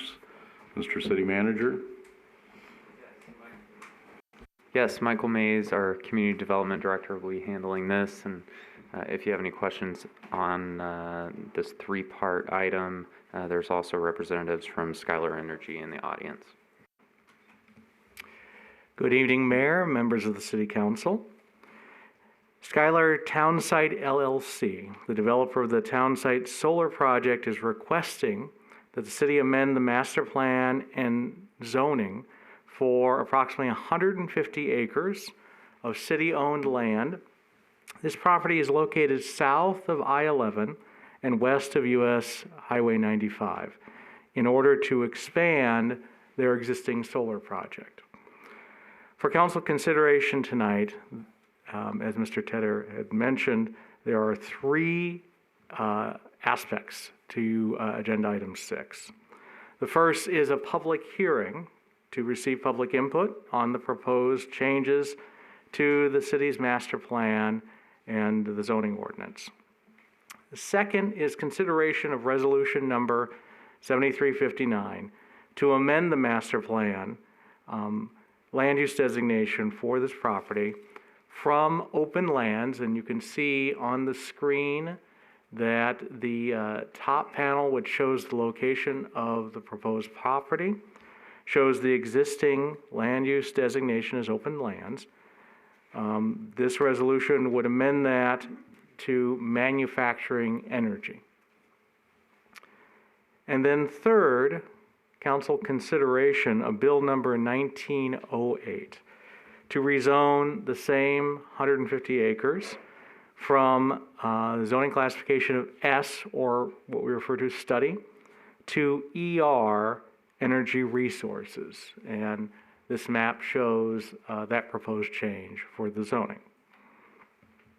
As with any proposed rezoning, the council shall establish as part of its findings that the rezoning promotes the health, safety, morals, and general welfare of the city. This statement is reflected in the proposed bill 1908 for council consideration. The Planning Commission held a public hearing on September 15th and recommended denial 5-2 of the proposed amendments. Linda Bolin and Richard Lammers are here to represent Skylar and answer council questions. And before I turn it over to them, do you have any questions of staff? Questions regarding the specifics of this? Please go ahead, Mr. Mays.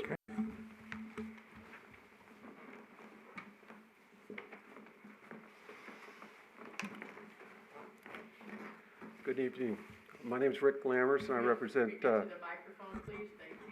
Good evening. My name is Rick Lammers, and I represent Skylar Energy Resources.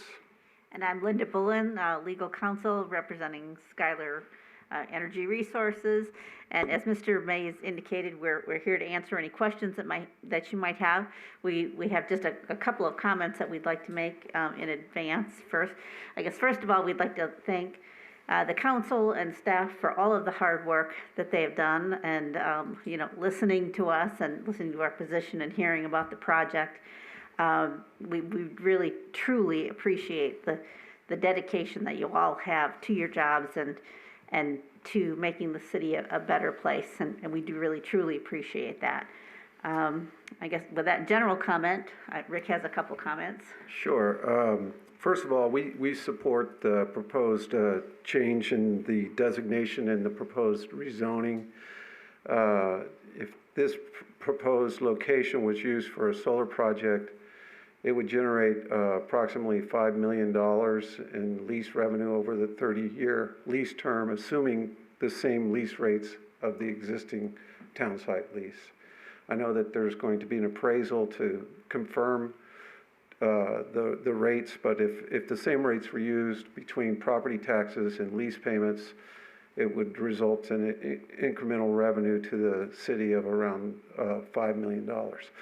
Further increasing that 33% number that I just saw in the financial report coming from solar leases.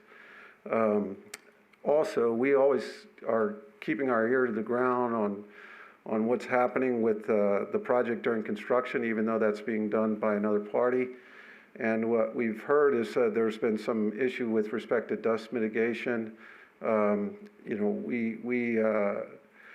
of that can be avoided, and I think the lease when it comes time to negotiating that lease, I think some protections can be put in there to protect the city, give them shutdown rights, review, if things aren't being done according to plan. But, there can be more water used, certainly techniques. Some of it is unavoidable, to be honest, but it can be controlled and can be improved. And that's something that I think we can work with the city in the lease to make sure the proper mitigations are put in place. And the only other comment I wanted to make just relates to the general use of that area for solar. I think may mentioned to some of you, but just off to the west-northwest, it's BLM controlled land, and the BLM has just designated like roughly 80 acres in that area for solar as a high priority for solar. So it's gonna, the whole area surrounding this particular plot that we're talking about is solar. So we think, thereby, making that solar, the obvious choice for this little chunk of land that we're talking about. So, in addition to, adding to, as Rick had indicated, the economic base for the city, as you're well aware, these are projects that don't take things in return. They don't require additional services. You don't have additional residents as a result of them, additional police requirements. They're just kind of, once they're built, they quietly sit there and generate money for the city. So with that, we respectfully request your approval of Bill number 1908 and Resolution number 7359. Thank you. Any questions for the representatives from Schuyler? All right, again, thank you for your remarks. Thank you. At this time, we will open the public hearing on Resolution 7359. Is there anyone in attendance wishing to speak regarding this? Ms. DeShane?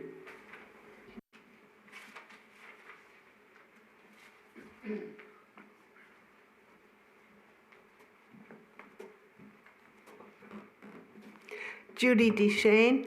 I just want to reiterate what I said earlier. I think this would be a good use of that little spot of land and that it would be a benefit to the city. I don't see where we'd come out behind on any of it, and I think we should approve it. Thank you. Thank you. Anyone else present that would like to speak on this issue? Please come forward, state your name. Hi, my name is Soren Sorensen. I'm a new resident here in Boulder City, and one of the reasons that I came to the city is to work on plant salvage where possible. And I'd just like to encourage the city, if it changes the land use, to develop that, to consider every opportunity to try to capture and preserve the biodiversity on that plot of land. So I'd encourage you to consider plant salvage on that acreage. Thank you. Thank you. Anyone else present that would like to speak on this issue? All right, we'll also take public comment for the public hearing via call-in. The phone number is 702-589-9629. Again, this is regarding changes to the master plan future land use. The number again is 702-589-9629.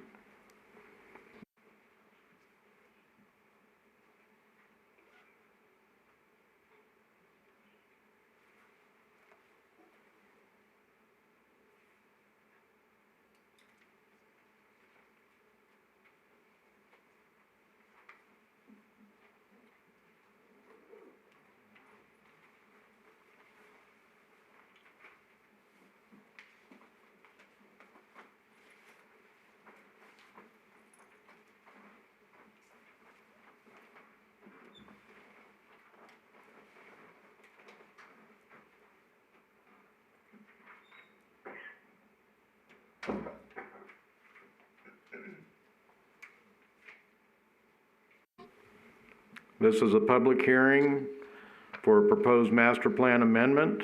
Anyone wishing to speak on the matter, the phone number is 702-589-9629.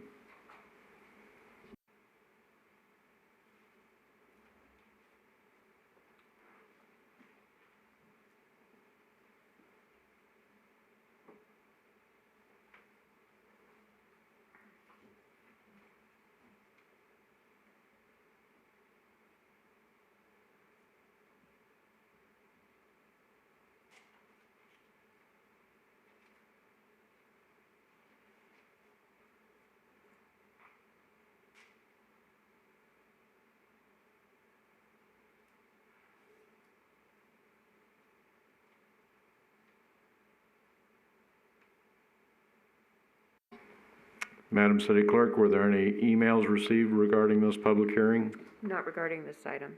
Thank you.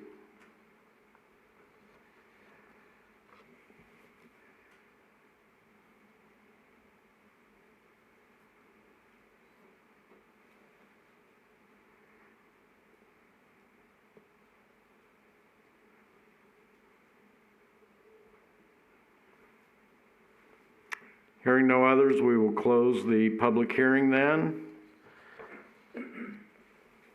Any questions or comments regarding these proposed changes from council members?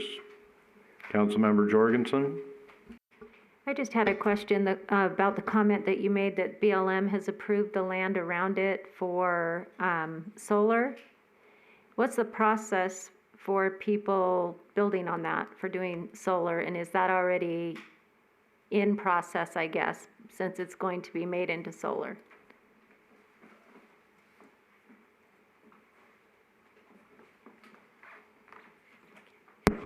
Linda Bullen again.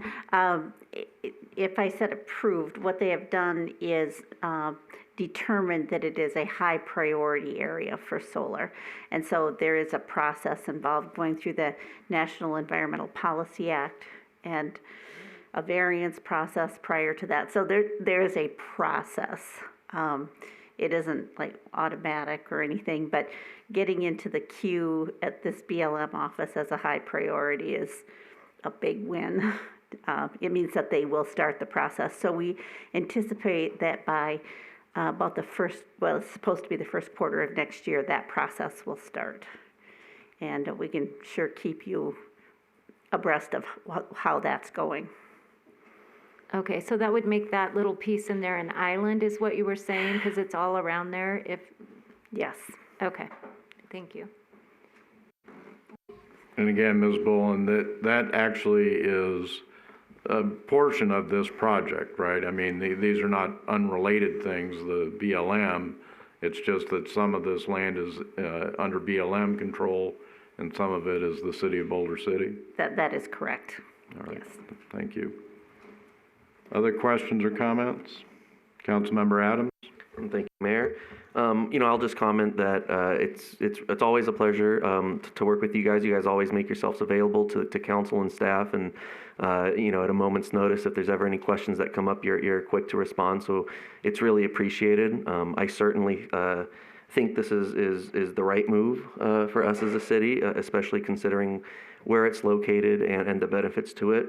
To a point of a public comment made earlier, there's actually was a study done real recently at the Desert Research Institute, which stated that it might be of benefit to not outright raise the land when developing these things, and that it could help with preventing some erosion and stuff like that. So I would certainly encourage you guys to reach out to the Desert Research Institute regarding that study, in case that can help you guys in your in the development at all.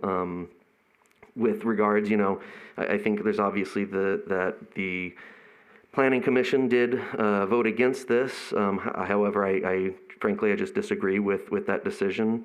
One of the comments that was made is that it could potentially be an area for commercial development, and I simply don't see that as being a viable case. I certainly don't think it's a solution that anyone in Boulder City has ever expressed as far as the residents go as being desirable.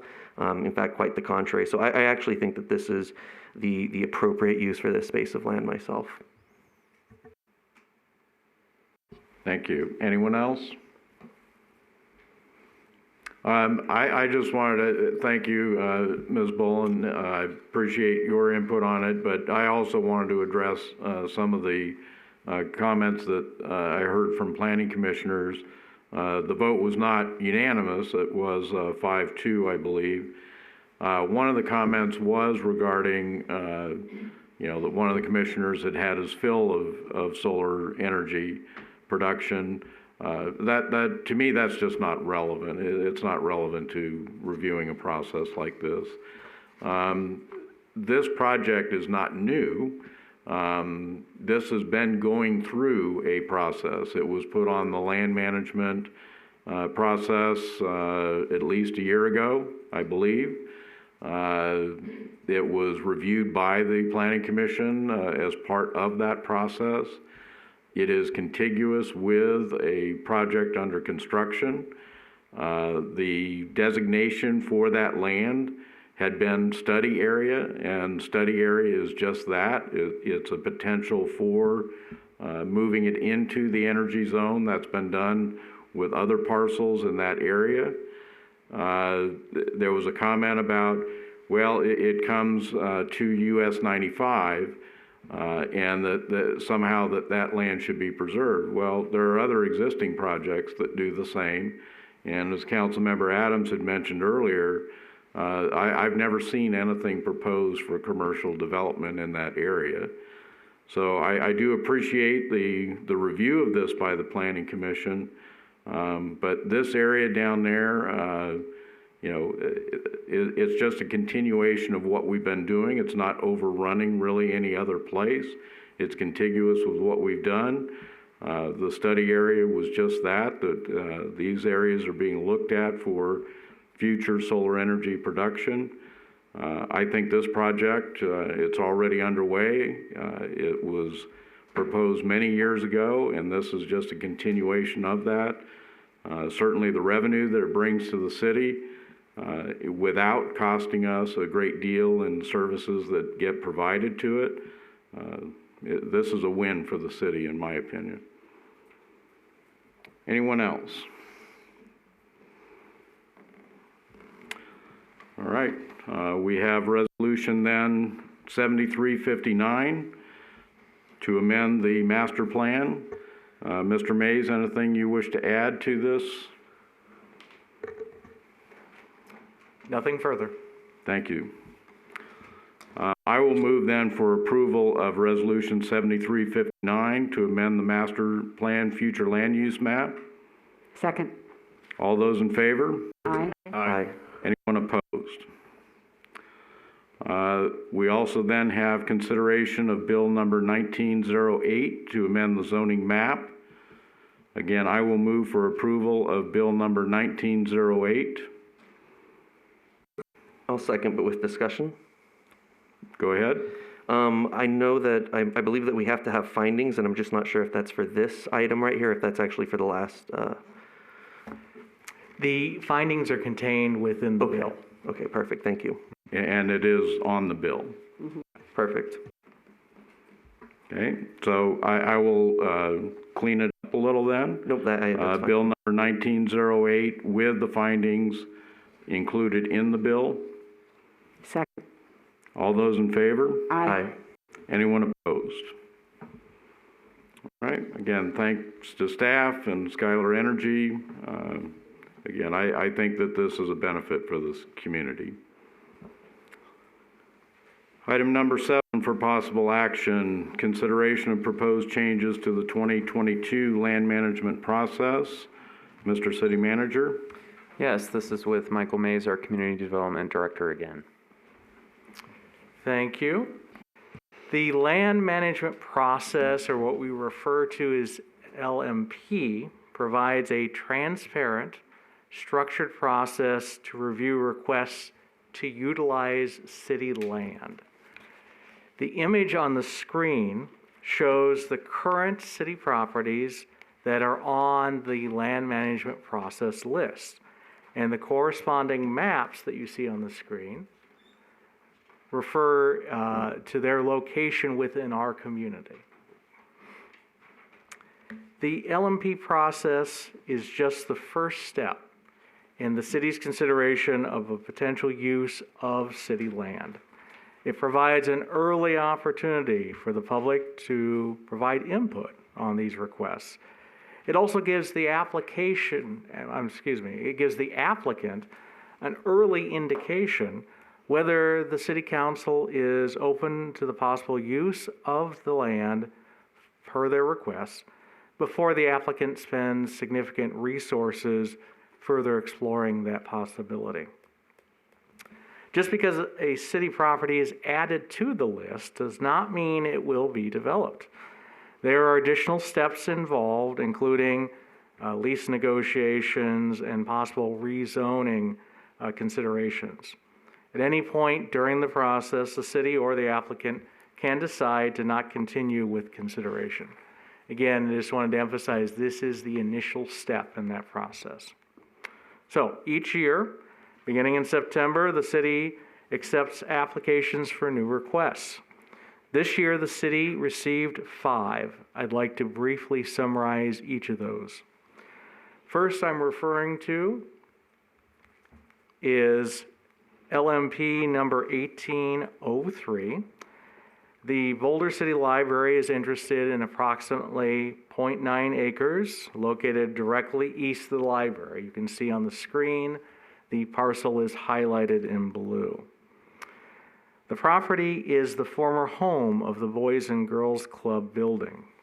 The library is interested in the property to either utilize the existing building for public meeting space or to demolish it for future library uses. Ms. Dinham, the Boulder City Library Director, is present and will be able to answer any questions of the council. Second property is referred to as LMP 2201. Mr. Sorensen is interested in leasing up to 182 acres of city property located south of Quail Drive and southeast of the airport. As you can see on the screen, you can see a portion of the airport located up in the upper left-hand corner. He would like to develop native plants and seed production, as well as habitat restoration research and trials. Property is currently zoned A1 Special Agriculture, and Mr. Sorensen is available this evening to answer your questions. LMP 2202. Del Mar Energy Storage LLC is interested in taking over an existing lease with the University of Nevada Research Foundation to develop a lithium-ion battery storage facility. The facility, which is close to 40 acres, is located on El Dorado Valley Drive, which is approximately 12 miles southwest of the city's town site.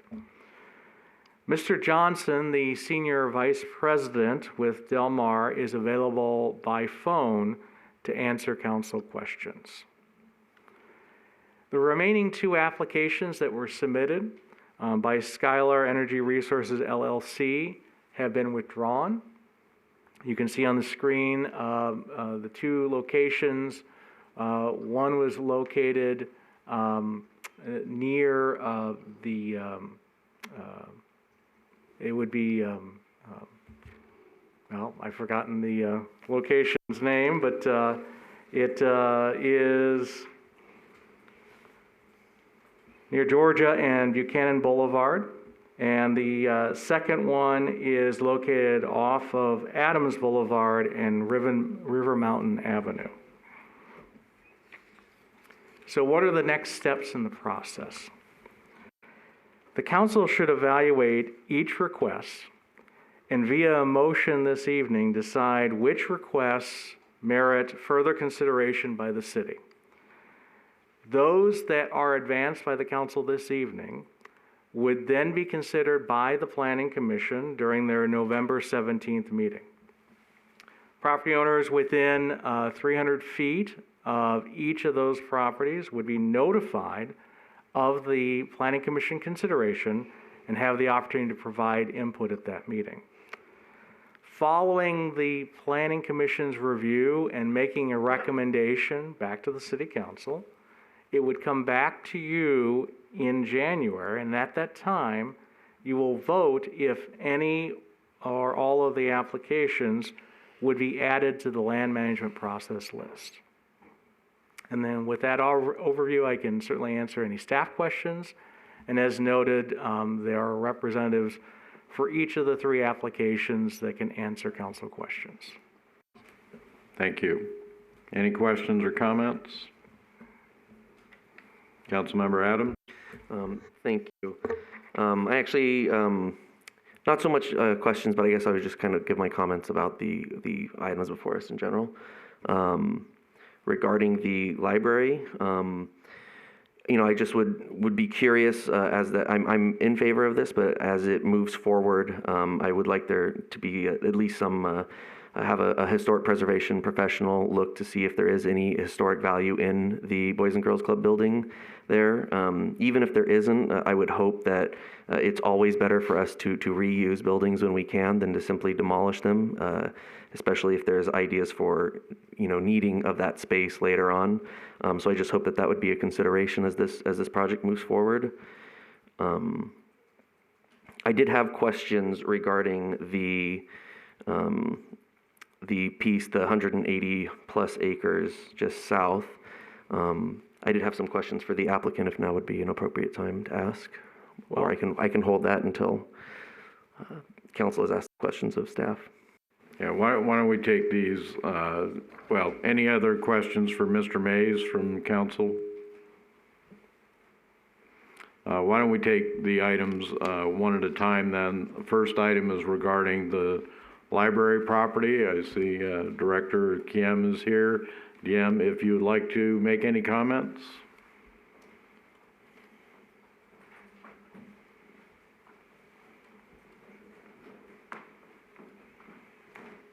Hi, thank you. I'm Kimberly Deem, the director at Boulder City Library, and our vice chair is here too, Jeff Breeden. But just like Mr. Mays said in his statement, the library board is planning for the future.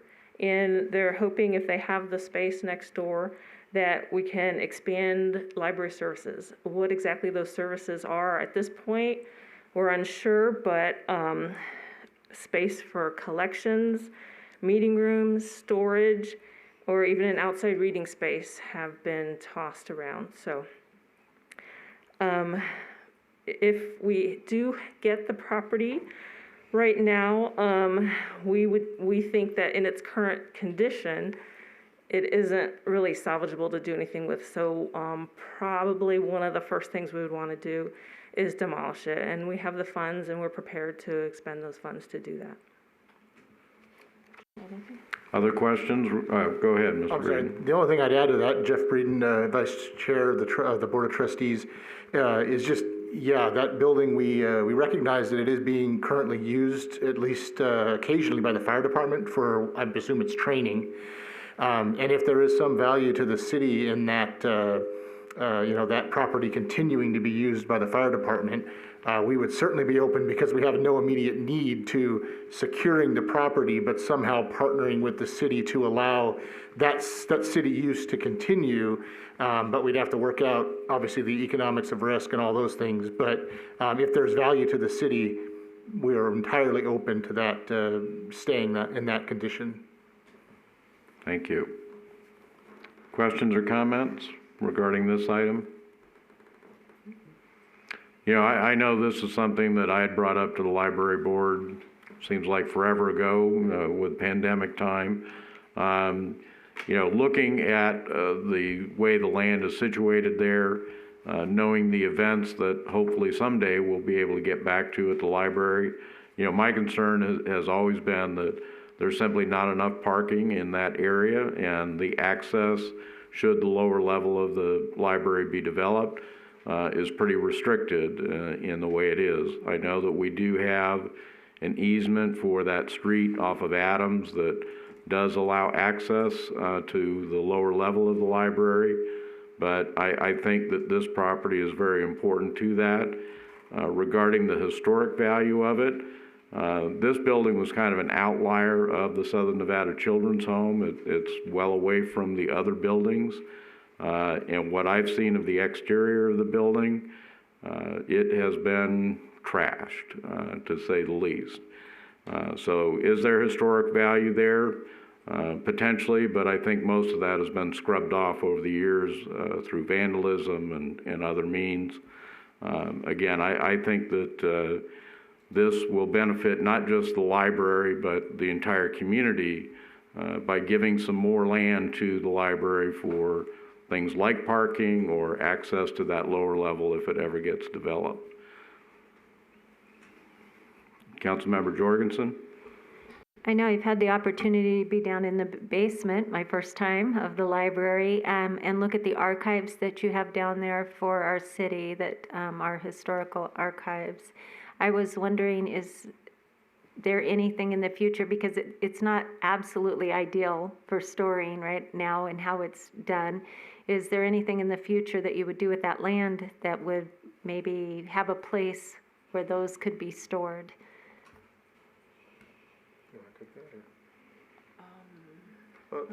I guess what I'd say is that those, the artifacts that are down in our basement are actually owned by the Boulder City Historical Society Association. I'm probably got the name wrong, but, and so the curation of those and the display of those is entirely at their discretion. I suppose that if it was, in the event of a build out for the basement, which of course the citizens didn't support a few years back, you know, the location of those archives is still critically important out to the museum as well as, of course, to the library. And so, yeah, an outbuilding could certainly be an option were we to use that space for collections or for more integral library programs, to where that could be done, you know, give us space to store those somewhere else and continue to assist the museum with their preservation mission. It's a good idea. I hadn't even considered it. It's a good one. Any other questions or comments? Mr. Mays, any objection then if we take these, address these one at a time? It is your process. Well, Mayor, certainly you could make individual motions with each one, or wait until the end and just make a motion regarding which you would like to advance to the Planning Commission. It is the council's choice. Thank you. I think I would prefer to do these individually. So on this application, I would move to forward this to the Planning Commission for the next step in the process. I would second that. All those in favor of moving this forward? Aye. Any opposed? And thank you, Director Diem and Mr. Breeden, appreciate that. Thank you. We'll move to the next item then, which is the agricultural area, 182 acres. Mr. Sorensen, is there any comments you would like to make on this? Yeah, I guess there are two. So the first one, like I said in my comment on the land use change related to the energy development, one of the things that has brought me to this area is the idea of doing plant salvage for conservation. And I inquired with the city, if I were to start a business doing that in this city, how would I go about doing it? And the planning folks told me, well, there is only one place in the city where that kind of business would be legal. There's no other place but this special agricultural zone where you could have a commercial greenhouse, where you could grow plant materials for sale. So this is the only place in the city where I could start this business in Boulder City if you wanted it here. And all of that land that is currently zoned for agricultural use is owned by the city. I found this out 2 days before the deadline, and I was in conversation with a number of folks, including the director of the Mojave Desert Native Plants Program for BLM with the USDA and others. And I was sort of encouraged to go ahead and just like write a proposal, get it in. And I focused on their needs rather than, my initial short-term idea of figuring out how to do plant rescue in the event that, a new solar farm went in and public lands were destroyed and biodiversity on that was going to be displaced. So I think I'd like to do both, right? I'd still need to find a way to do something like plant salvage in the interim. And it sounds like I have to do that in Henderson or I have to do it in Searchlight because it's not a legal business in Boulder City because there is no land available for agricultural greenhouse as a commercial venture.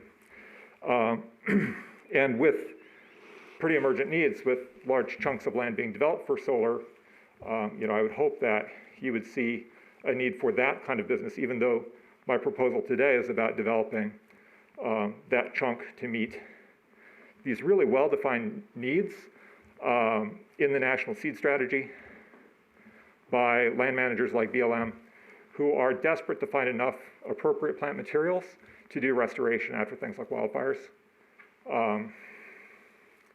and to figure out how to cope with the kind of changes they forecast will happen to regional biodiversity with climate change. They do have a number of reasons connected to desert tortoise conservation, where creosote bush is really important to them.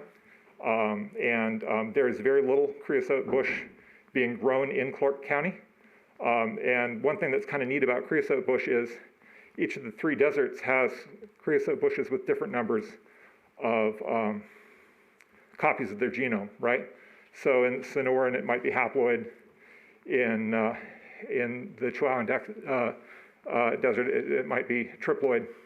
And ours has different genetics, which is a good and a bad thing. Like if you're concerned with habitat for a tortoise and you only care about its shade or what it eats, it's not a problem if you have to use materials from another desert. But if you're honestly concerned about whether the plants themselves, the plant communities, structures will survive climate change, then I think you need to be concerned about where the genetic material is coming from. You want it to come from as close to where you're going to be using it.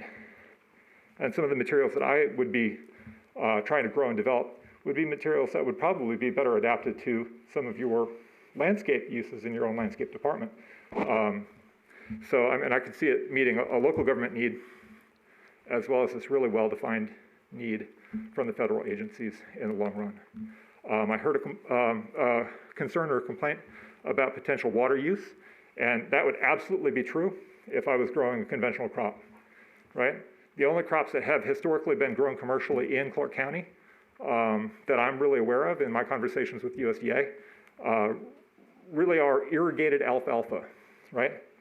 And even well-irrigated land, if you had water rights, the market value of that, it wouldn't be a revenue generator for the city. It wouldn't be a good thing necessarily to grow alfalfa in Boulder City or a fruit or vegetable crop.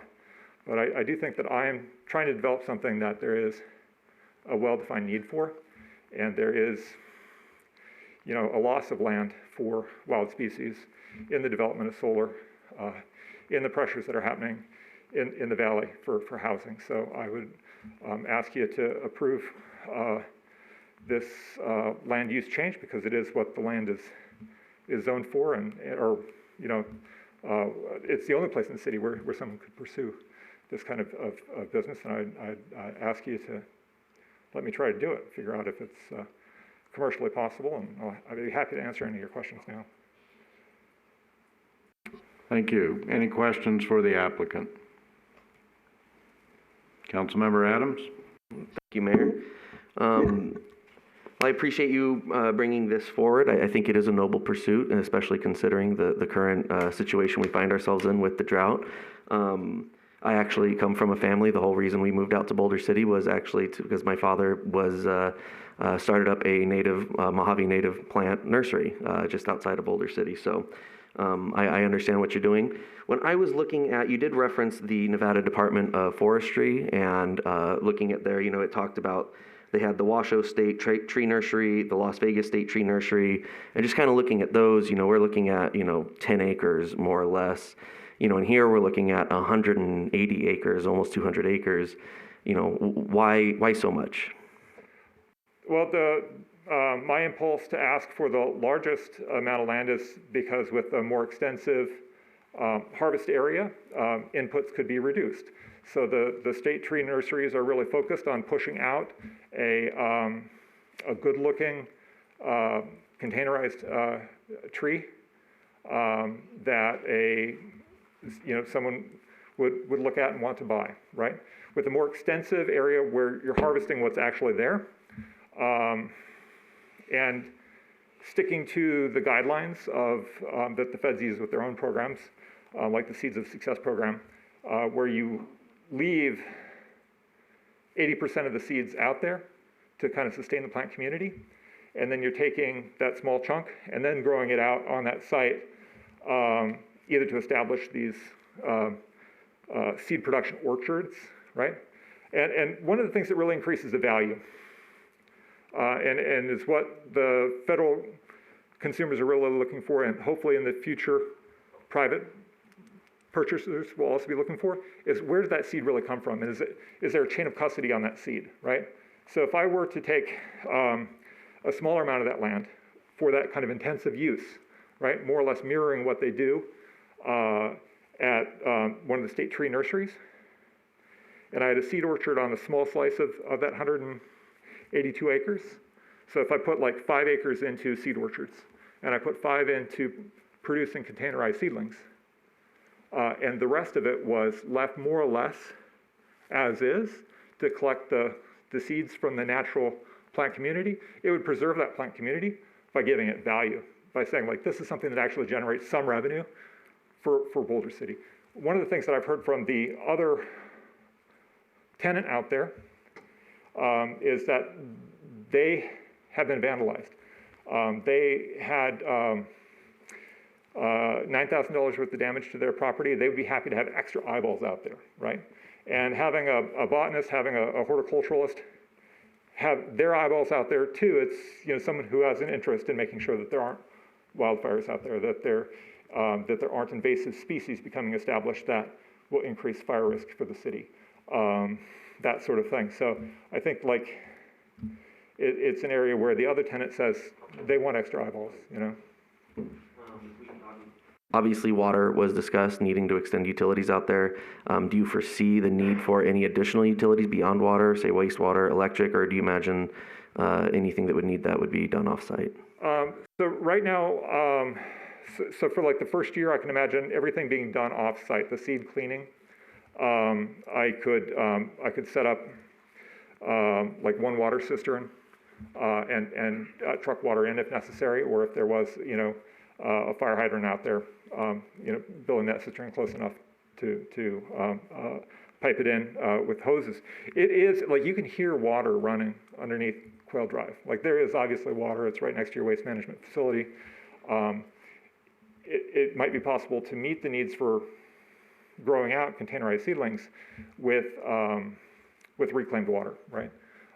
So, I mean, I could see ways to work this to advantage, but right now, for using that whole 182 acres in an extensive way, it wouldn't require additional water.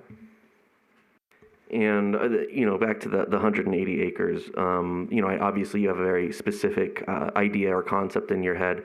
If we were talking about, say, between 10 and 20 acres, would you still feel that it could be something that viable, at least to start off with, and then perhaps grow from there? Absolutely, and I would love, if it's possible, if your lawyer says that it's legal for the city manager to do it, I'd like some written permission saying that I could go out and collect foundation seedling or foundation seeds from what's out there now, and to start doing some of the identification of the species that are there.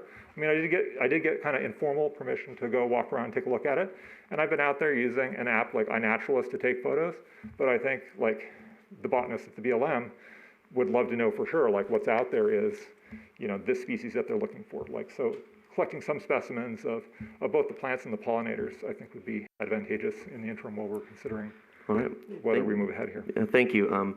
It is something I think it is in the appropriate zone. I'm not opposed. In fact, like I said, I think it's an appropriate use. I think it's an important thing to be considering right now, given the circumstance.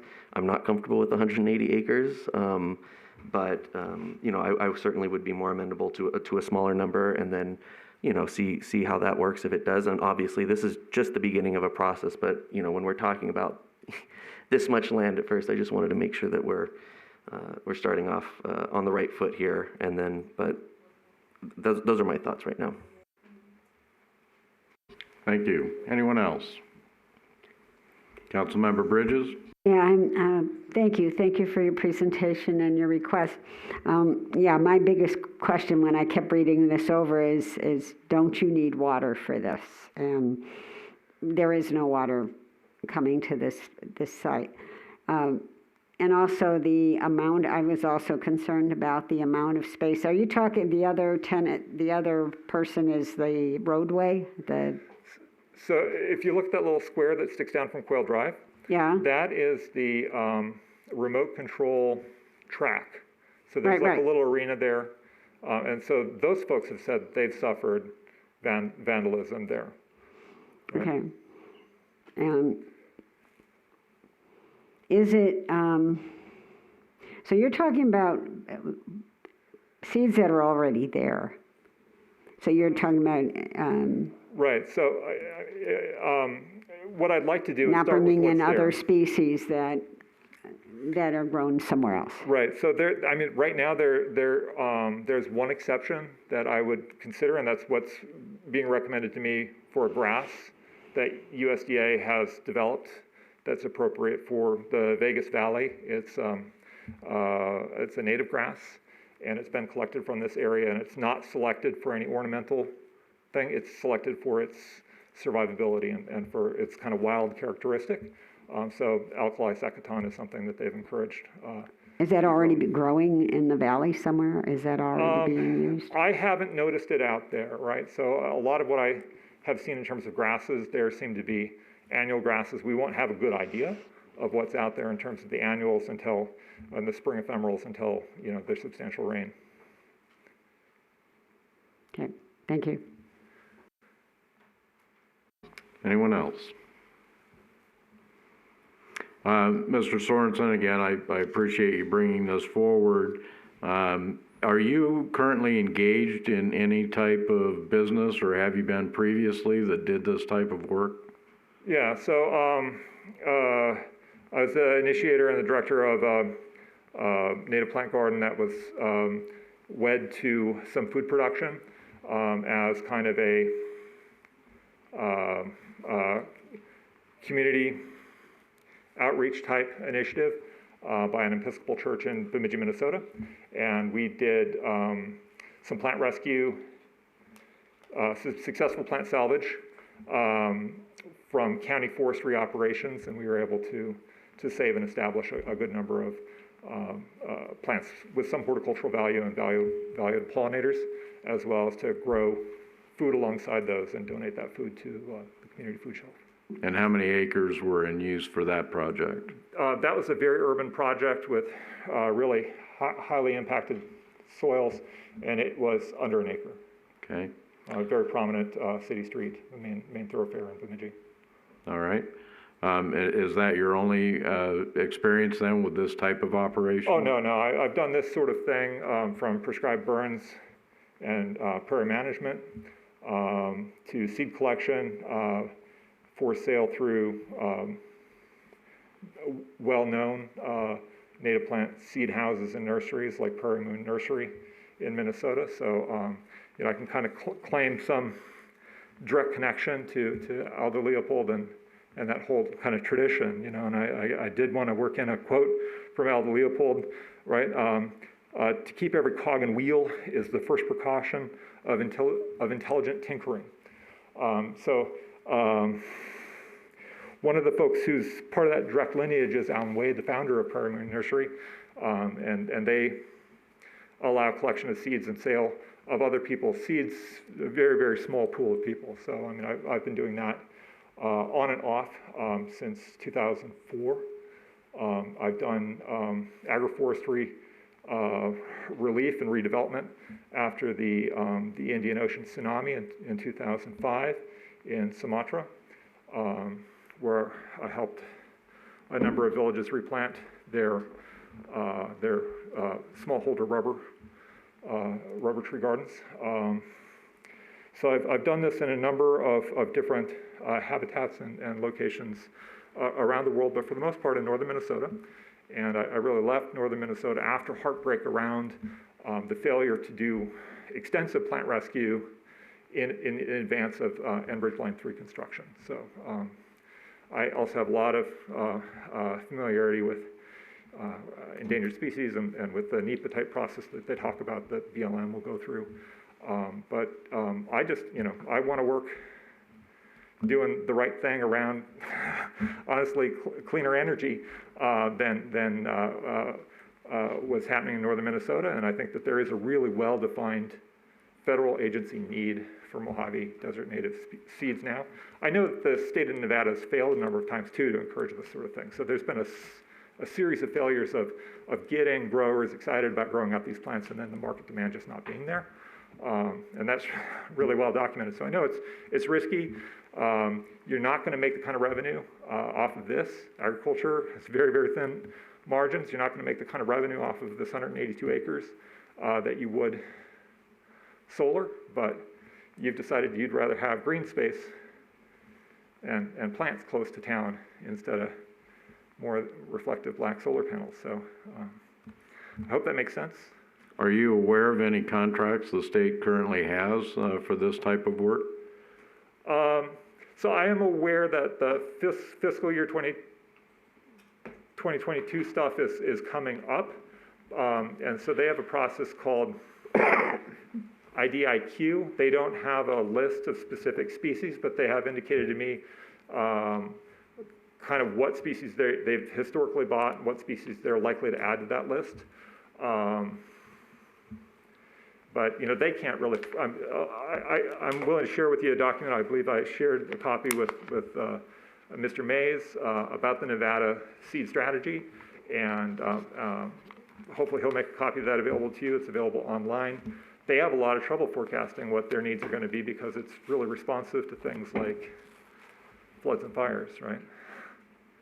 So I mean, there's an element of risk in here, but this is what I'm passionate about. I'm willing to put a good chunk of my own money into trying to do this well and to save some biodiversity.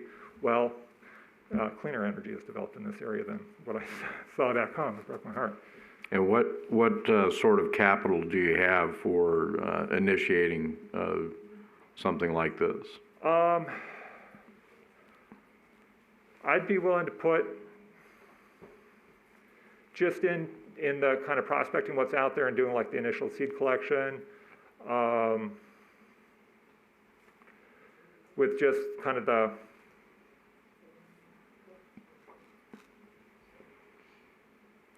so like without water, right? The per acre lease price that I've seen from USDA for this area, I think it's a little high. It equals about what for non-irrigated land in Minnesota with a lot more rain, I'd pay $50.50 per acre.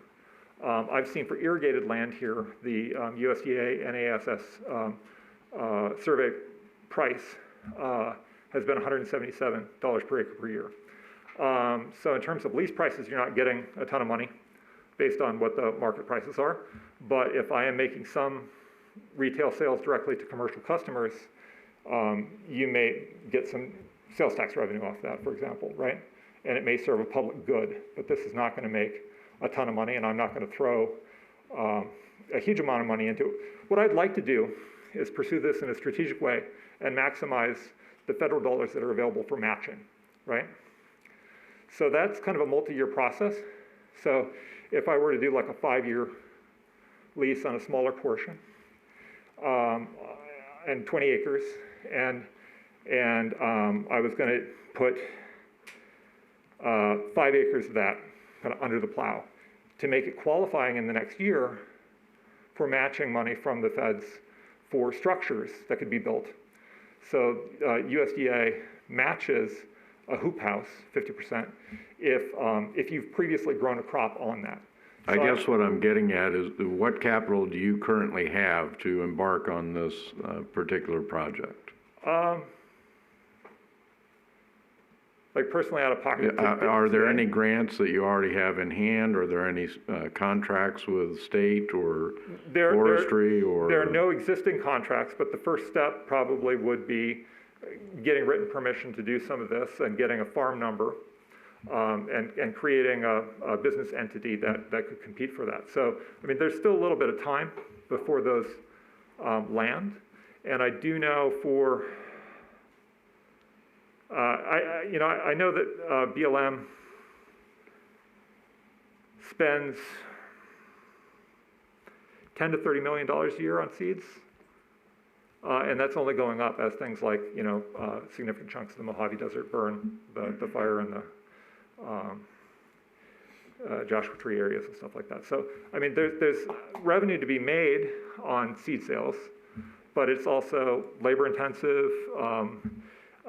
It takes a lot of kind of insight into the plant biology, and it's nothing's guaranteed in it. So there's definitely some money to be made. I don't want to overpromise, and I don't want to go broke doing this, so I think I'm going to be very conservative with my inputs. But I've got most of the materials that I need for doing the seed collection and screening and processing right now. One of the things you do have to pay for up front is the seed testing for this yellow tag seed. So, I'd be willing to spend several $1,000s on the state of Nevada doing its testing on seeds collected from this property.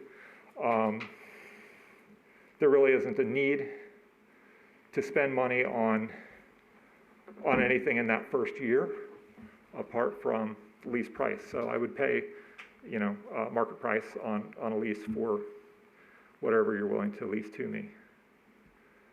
But in the first year, I wouldn't invest in any structures. I wouldn't invest in any material improvements. But the labor going into it, I think, would be an improvement over time, right? Like the city may have need for these seed orchards in the future, right? All right. I expect a number of these trees and shrubs planted out there would outlive me, Okay. Mr. Mays, I had a couple of questions for you. Thank you, Mr. Sorensen. Thank you.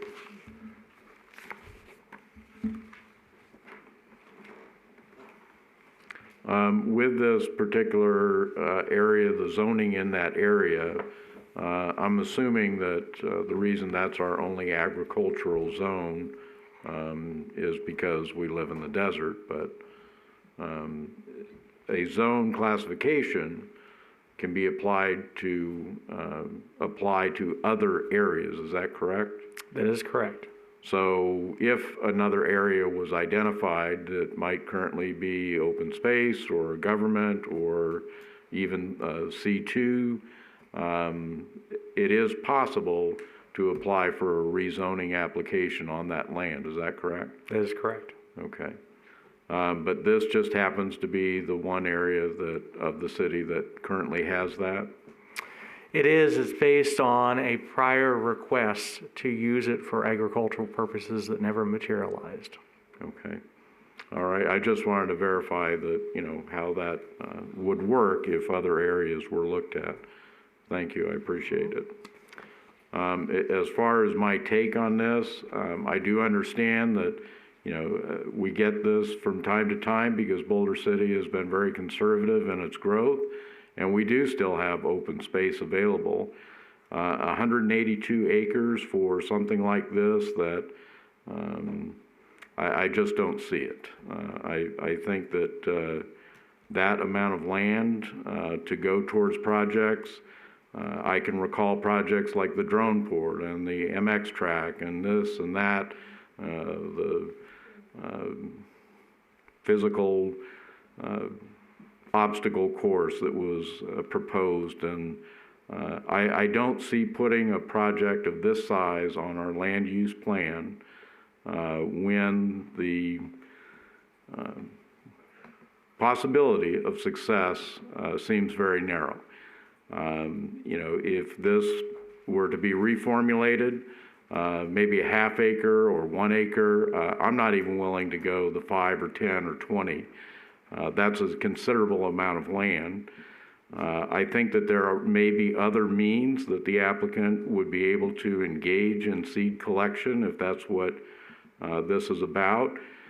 We have an office for Desert Research Institute here in Boulder City. I think that there are areas that would lend itself to this type of research in a better way. So I just can't support something like this. Any other comments on this? Councilmember Bridges? Yeah, first of all, I want to thank you for your presentation and your request. And I'm sitting here dividing up the land into 45 and 20 acres. And I think one of the things that would have encouraged me to make a decision even to go as like 20 acres was any kind of proposed funding mechanism that you were looking at this time. When we lease land for solar, they come with power purchase agreements. And I think at some point in the future, if you came back with a proposal that included a way to fund this, whether from the government or from another entity, I know I'd be more encouraged by it. Like I said, right now it is just open space, and I'd like to see someday you come back with, I know I'm going to be able to sell trees too, or I know these people are going to buy the seeds, and some sort of way to show ongoing financial support for this project. That's it. Thanks. Anyone else? Councilmember Adams? Thank you. And Mr. Mays, this process, obviously, this is just one of just part of this whole process. But say the applicant, the council doesn't move forward today, the applicant can always come forward at another time off the schedule, as it were, to kind of begin that process and have it meet in with the rest of it in line at a later time. Correct? Correct. Any applicant can apply throughout the year, separate from this normal process. Okay. I just think that's important to note for the applicant's information. Certainly, I think based on some of the other discussion that's been had, I do think a little bit more information, a little bit more of a solid plan might be good. I certainly don't want to make the applicant feel discouraged at all. I think I do agree that it is a very important project idea and concept. So, but that's where my head is at right now. Well, Anyone else? Again, Mr. Sorensen, I appreciate your input from earlier. Is there anyone wishing to make a motion on this?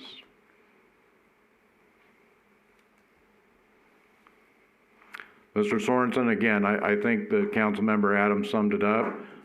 You are able to resubmit this. I think that would be a good idea if you choose to do that. It doesn't appear at this time that a member of council wishes to move it forward. That's fine. I can use my capital to buy property in Searchlight. But I'm wondering if I can get instruction about whether or not it is possible to do plant salvage, knowing that there is that other open land area that's going to be developed now. What is the process to apply to do plant salvage there if I've got a facility outside of Boulder City to do the salvage work? Well, I would speak with Mr. Tedder, and his staff may be able to provide some assistance to you. Excellent. Thank you so much.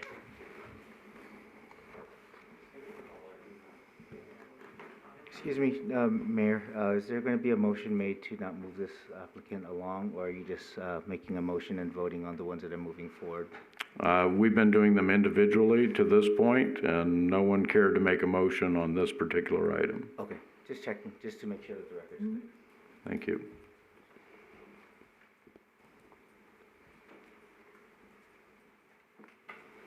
The third item then is application from Skylar Energy.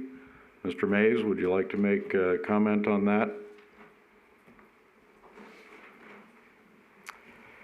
Yes, Mr. Johnson with Delmar Energy Storage is the applicant for the third one. This is LMP number 2202.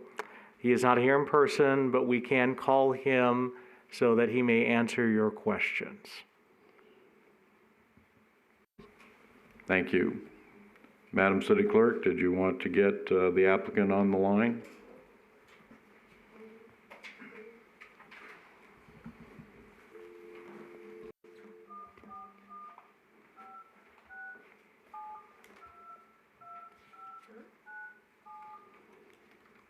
Your call has been forwarded to an automated voice messaging system.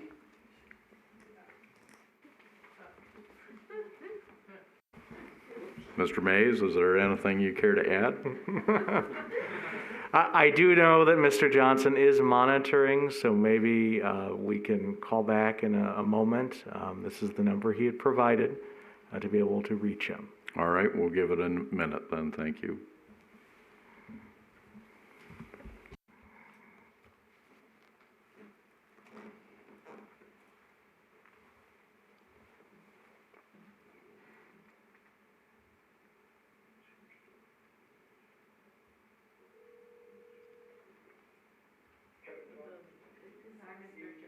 Mr. Johnson, you're on City Council. Good evening. Good evening, Mr. Johnson. This is Mayor McManus. We've arrived at the time to discuss your proposal for the land management process. Is there any background or other information you would like to give us on this? Thank you, Mr. Mayor and council members. Yes, I'll just make a couple of comments here. This land, as Mr. Mays explained, is currently leased by the city to University of Nevada Research Foundation. We have been working with the Research Foundation for a year or so to determine if it's possible to acquire their leasehold interest, either through an assignment or sublease or other entitlement. We've reached an agreement with the Research Foundation that gives us the option to acquire an assignment, for example, of this lease. But of course, the lease terms require the consent by the lessor, the City of Boulder. So in meeting with Mr. Tedder and other members of the city, we thought that pursuing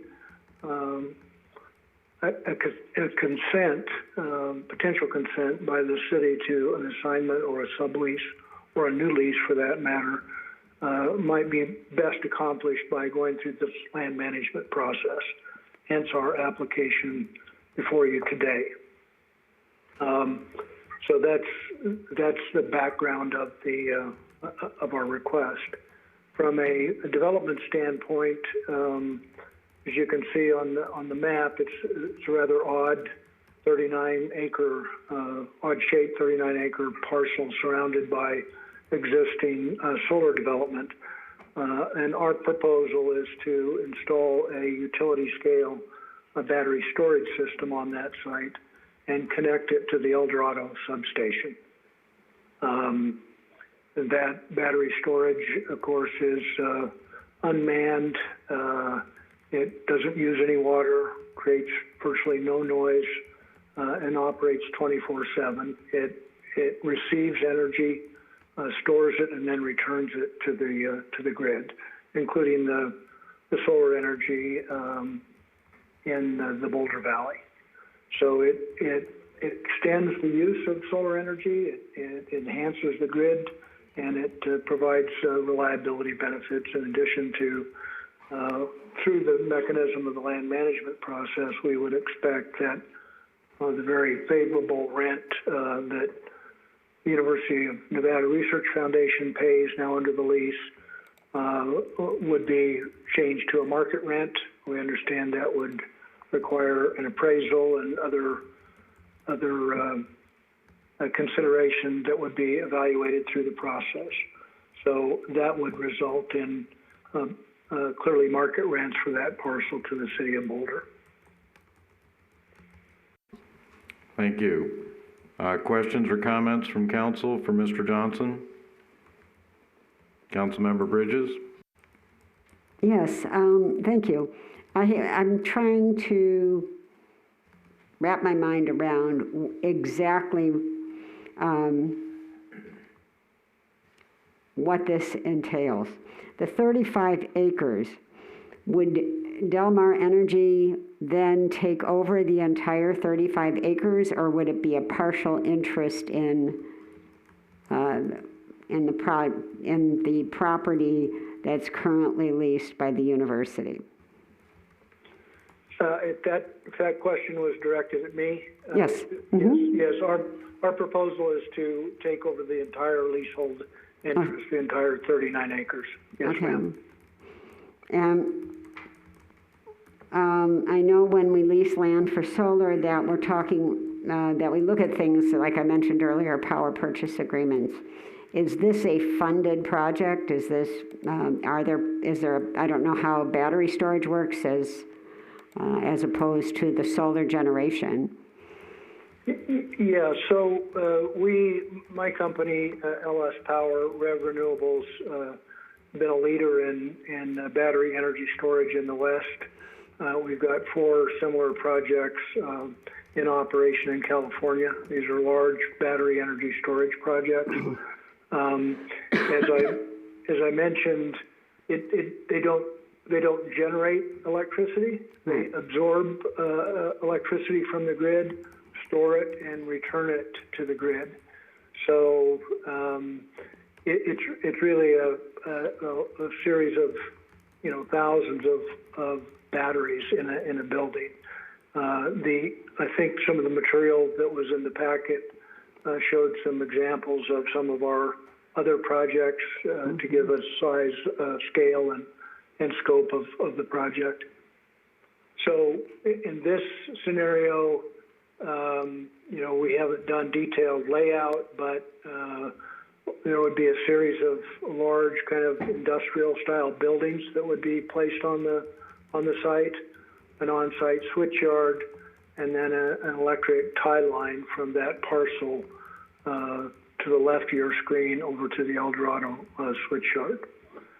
We are in discussions with a number of parties about providing energy storage services at El Dorado from this project, but we have not signed any firm agreements, any energy storage agreements yet for the project.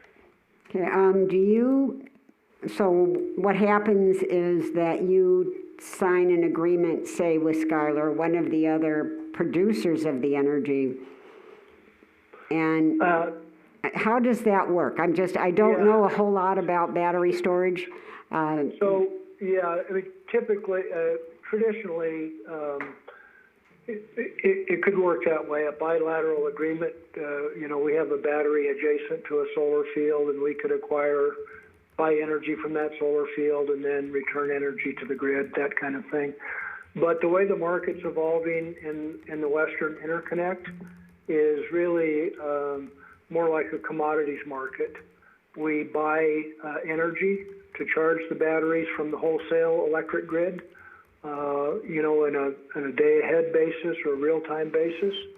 And that energy could be provided and available from the solar plants that are in this picture, could be provided from the dam. It's any electricity that's on the wholesale grid that's available for sale at, in this case, El Dorado. So we would purchase that energy, store it, and then return that energy back to the grid to El Dorado. That could go directly to a consumer that wanted to buy it, a utility, for example. This is a wholesale transaction, not a retail or local transaction. Or it could go back into the grid itself as undifferentiated energy, not tagged, if you will. So it doesn't need to be just a bilateral buy-sell agreement. We're selling into a market hub buying and selling into a market hub at the El Dorado substation.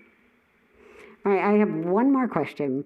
It seems like when we bring up the topic of battery storage, there seems to be grimacing on some people's faces in terms of the technology of lithium-ion batteries and fire.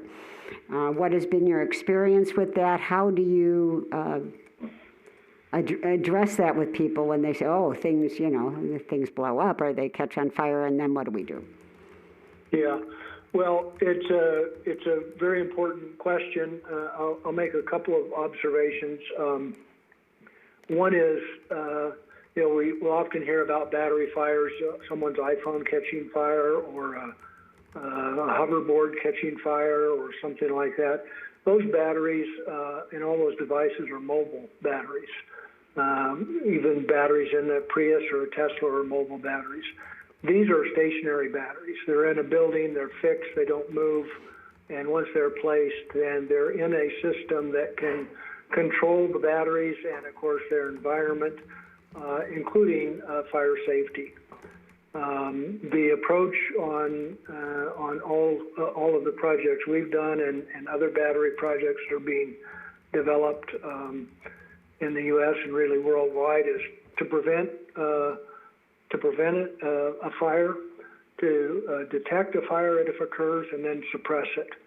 And the simplest way to prevent a fire or a failure, if you will, and detect it is to open the breaker to stop the energy flow from a given battery that might be in crisis. So really it's the control system that sits on top of that building or that enclosure that's full of batteries that opens the breakers and relieves that battery of any energy going in or out. From a fire suppression standpoint, these buildings and enclosures have a non-flammable gas that is discharged in the event of a fire. Some of them have water suppression systems that activate in case of a fire. And so there's a well-known process for dealing with those events.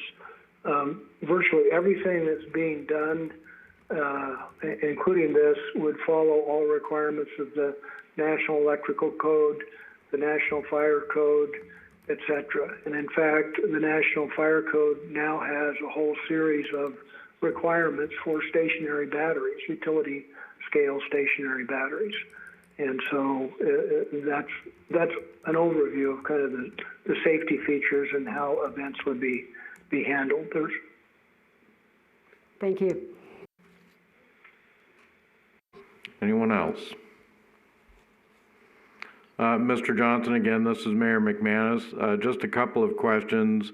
The land is currently under lease with UNLV. It's something that I'm not comfortable with where we do, subleases or that type of thing. Have you had discussions with them regarding their continued interest or lack thereof in this lease? Yes, we have, and those discussions resulted in part in the option agreement that we entered into with the Research Foundation. We started out talking to the university and the Research Foundation about acquiring the right to this parcel, and they explained that they had acquired it many years ago as part of an educational process and promotion of solar energy, demonstration of solar technology, etc. But for one reason or another, that initiative didn't take off. And so it is underutilized from a real estate perspective, and their process really didn't materialize.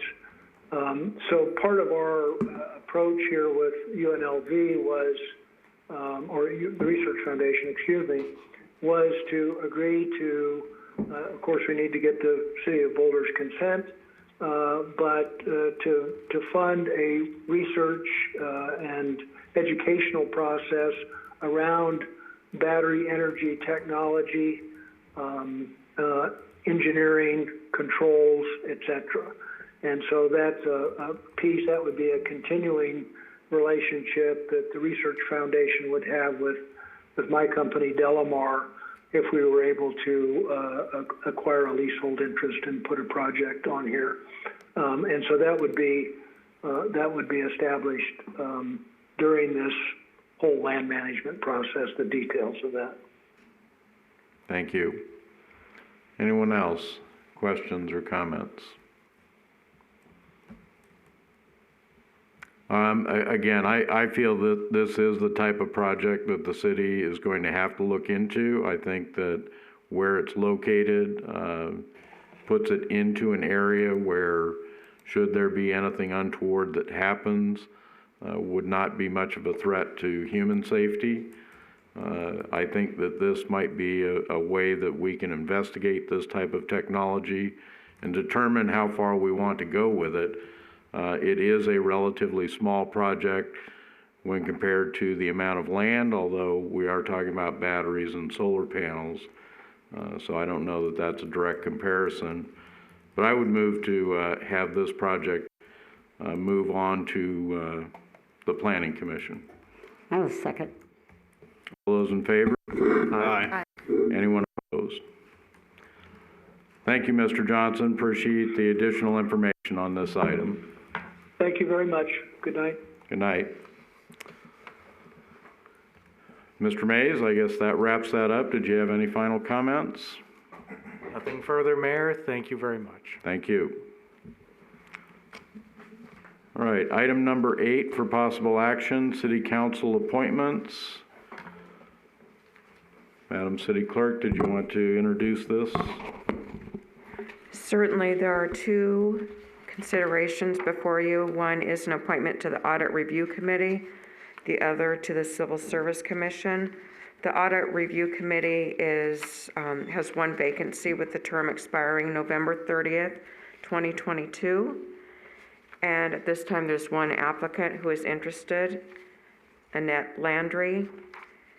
And as far as the Civil Service Commission, there's 1 vacancy with the term expiring, that needs to be filled with a term expiring October 27th, 2024.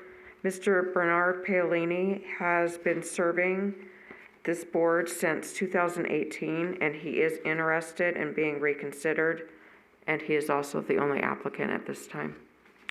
So we have 1 position available on each of these committees and 1 applicant? 1 applicant per committee, yes. Well, let's start with the Audit Review Committee. All those in favor of Annette Landry, please raise your hand. It's unanimous. And then we have the Civil Service Commission. All those in favor of reappointing Mr. Paolini, please raise your hand. And that should tidy up item number 8. Thank you. Thank you. Item number 9, City Manager's Report. Mr. City Manager. Good evening, Mr. Mayor and council members. Tonight we have your claims and financial report. There's nothing unusual to report to you this evening, but I'm here to stand for any questions you might have. Thank you. Any questions or comments regarding the City Manager's Report for this month? Thank you, Mr. Tedder. Thank you. We'll go to item number 10 now, our final public comment period. At this time, comment can be made on any issue. Speakers are limited to 5 minutes, and as always, we ask that you be civil and concise. Is there anyone in council chambers? Ms. DeShane?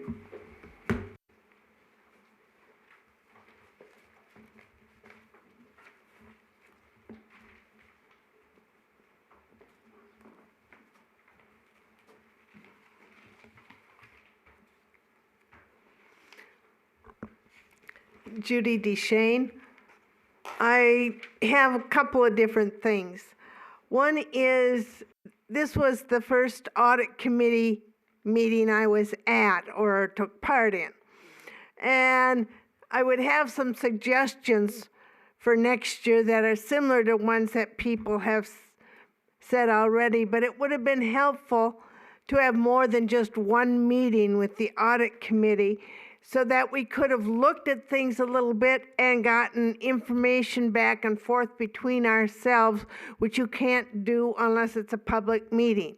So I really would have liked to have seen 2 or 3 audit committee meetings before we voted on something that we really didn't have a chance to go into in depth.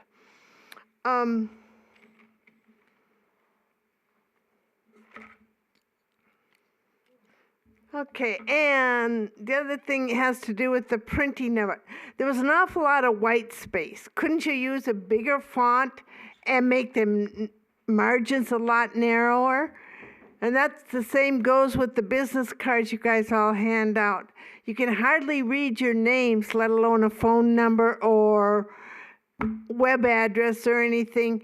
And there's a lot of pretty pictures on it, but we all know what the city looks like, so I'd rather see printing that is readable without a microscope.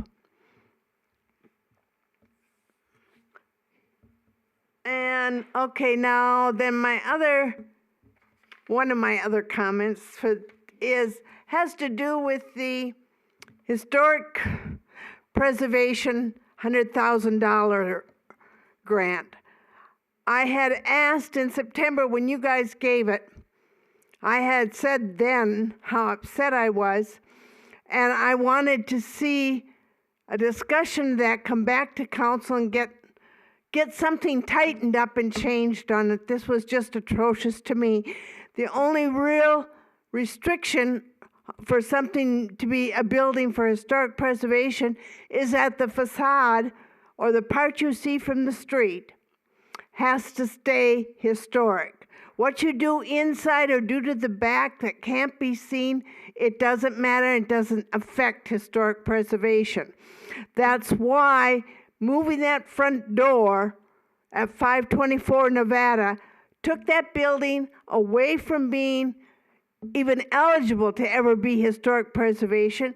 It removed it as being a contributing structure for the historic district, and you lose a certain number of historic structures out of a district, and you no longer have a district, and that affects other people who paid extra, and this goes to even residentials.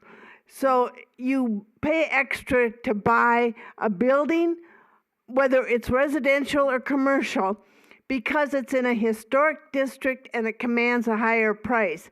You lose enough historic buildings that aren't contributing to the historic nature, and you no longer have you lose your historic district, and that is going to cost people money. You can't say you're in a historic district if the district has been dissolved. Now, there is no way that he should have been eligible for regular RDA money, and it is his building. If he wanted to change the front door, that's his prerogative, but it should have been only regular RDA money, not the historic funds, because those were to preserve and restore a historic building to how it's supposed to be. So you were very wrong about that, and I'm still upset about it. And yes, I still want to see it before council, but this has been 4 council meetings now, and nobody has even brought it back up. So I want to remind you, I want to see it. Thank you. Thank you. Anyone else wishing to speak who's present in chambers? All right, we will take anyone wishing to call in at this time. Phone number 702-589-9629.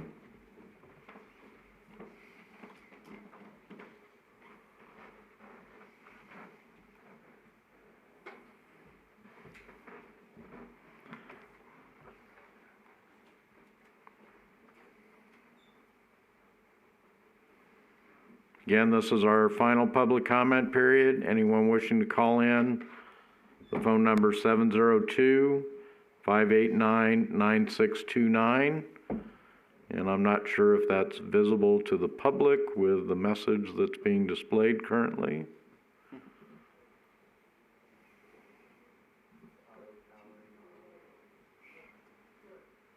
I think it's just the TVs here in Chambers, but telling us it's time to wrap things up, I think.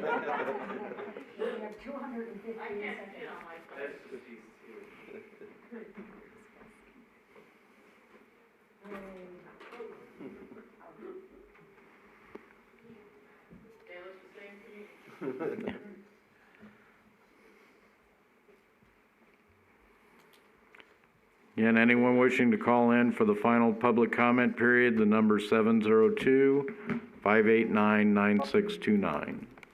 Public comment? Yes, this is Mary Hoskins, 1405 Highline Drive. Go ahead. So I'm sure all of those PowerPoint presentations, all of those pictures of all the lands and all of those bitmaps looked really good if you were in the council chambers. But tonight, if any of us were watching online, it was like our eyes were being dilated. So we couldn't see anything. So the second thing I had to say is there's probably not a lot of people going to the meetings because you say that you're following the Nevada regulations regarding the mask requirements, but you have a council member who can barely wear one. And you had another individual at the back of the room with no mask on for 80% of the meeting. So can the rest of us assume that at the next council meeting, we can all come with no mask? Thank you, and I would ask that you record my comments. Thank you. Thank you. The phone line is available. Anyone wishing to speak in the final public comment period, the phone number 702-589-9629.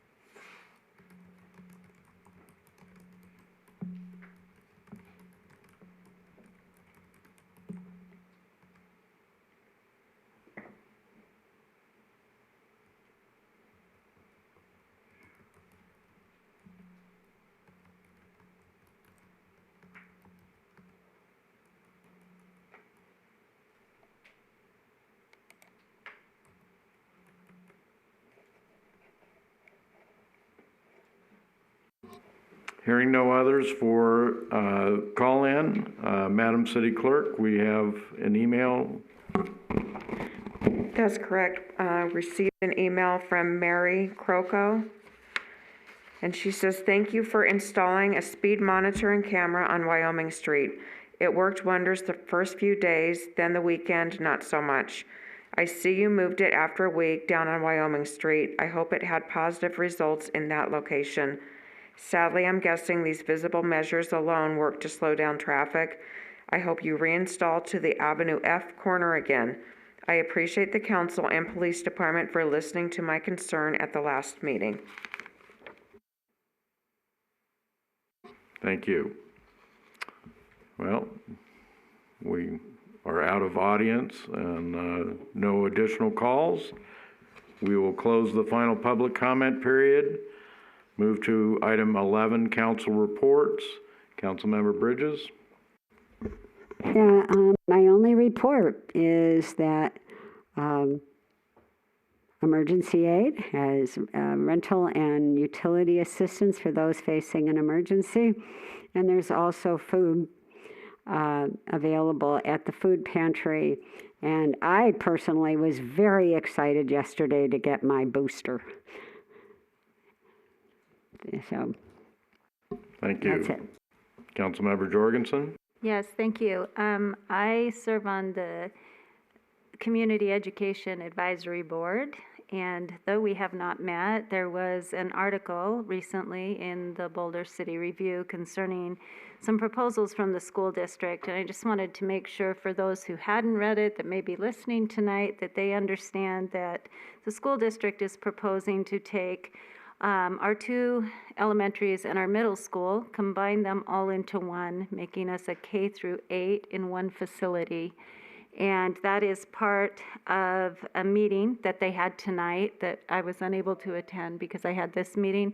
But I know that Joe Hardy attended and said that he would come back and give me the information on it. There is this proposal coming before the Clark County School District Bond Oversight Committee on October 28th at 11:30 a.m. I would encourage you, if this is a concern for you, to let yourself be known and communicate that concern. It's part of what makes Boulder City a great place to live is the individualized education that we get here and the one-on-one that we have for our students here. And I think it's a good time for us to let them know that this community values that. Thank you. Councilmember Fox? Yeah, so Saturday, Sunday mornings when I'm out in front of the restaurant loading up the smoker, just cleaning up all the traffic and all the visitors that are coming back into town because of the nice weather. It's really nice to look at in the mornings. People coming in and out and throughout the day. So that's all. Thank you. Councilmember Adams? Thank you, Mayor. On Friday, I participated in a community health assessment meeting that we had at the Southern Nevada Health District. Really, it was there to just talk about a lot of the struggles that we are facing here in Clark County, Southern Nevada as a whole. There's a lot of areas that need a lot of improvement. Basically, the purpose of this was to assess stakeholders' areas of concerns that they feel that the communities are most needing right now. The 4 that came out on top in those discussions were chronic disease, access to healthcare, transportation, and funding. I believe the next step in the process is they'll be creating a community health implementation plan known as CHIP. And that'll take a long time from now, but that is the next step, is to help develop, actionable items that municipalities and jurisdictions, larger than just the cities that we can start taking to try and start addressing some of these issues. So it's something that I encourage our city and everybody else to follow along and pay attention, because it obviously is something that we all need to pitch in to help out with. I also had the pleasure last week to meet with the Scout Troop 7 down there at the Elks Lodge, to kind of help them and discuss municipal matters. I got to answer a lot of questions. I did it about 2 years ago, and I have to say this year, I think everybody's paying a little bit more attention to what's going on, because there were a lot of questions about how do you run for office? What are the terms like? Who knows? We might have some young council members coming up in the ranks in the Boy Scout troops right now, or sorry, just the Scout troops these days, but the Scout troop ranks these days. So it was a wonderful opportunity to meet and discuss with them some of the important things that we do here at the city. And that's all. Thank you. Councilmember Fox talked about the folks we see coming back into town. I think some of that has to do with weather, but I think another big factor is, Clark County continues to tick upwards in the number of people who are fully vaccinated. I think that's a good thing. I encourage people to get knowledgeable healthcare advice from their physician, their health insurance company, someone who has accurate knowledge about this. As we see more and more people in the United States getting the vaccine, we're seeing the numbers go down for hospitalizations and fatalities. I did have the chance to get out. The Rodeo Club had a fundraiser at Two Wheels this weekend. The Chautauqua event was also this past weekend. Again, those are the types of things that we all would like to see resume, so folks can get out and intermingle safely with one another. And of course, this weekend is Halloween, so keep an eye out for those trick-or-treaters, and we are adjourned. Thank you all. Thank you.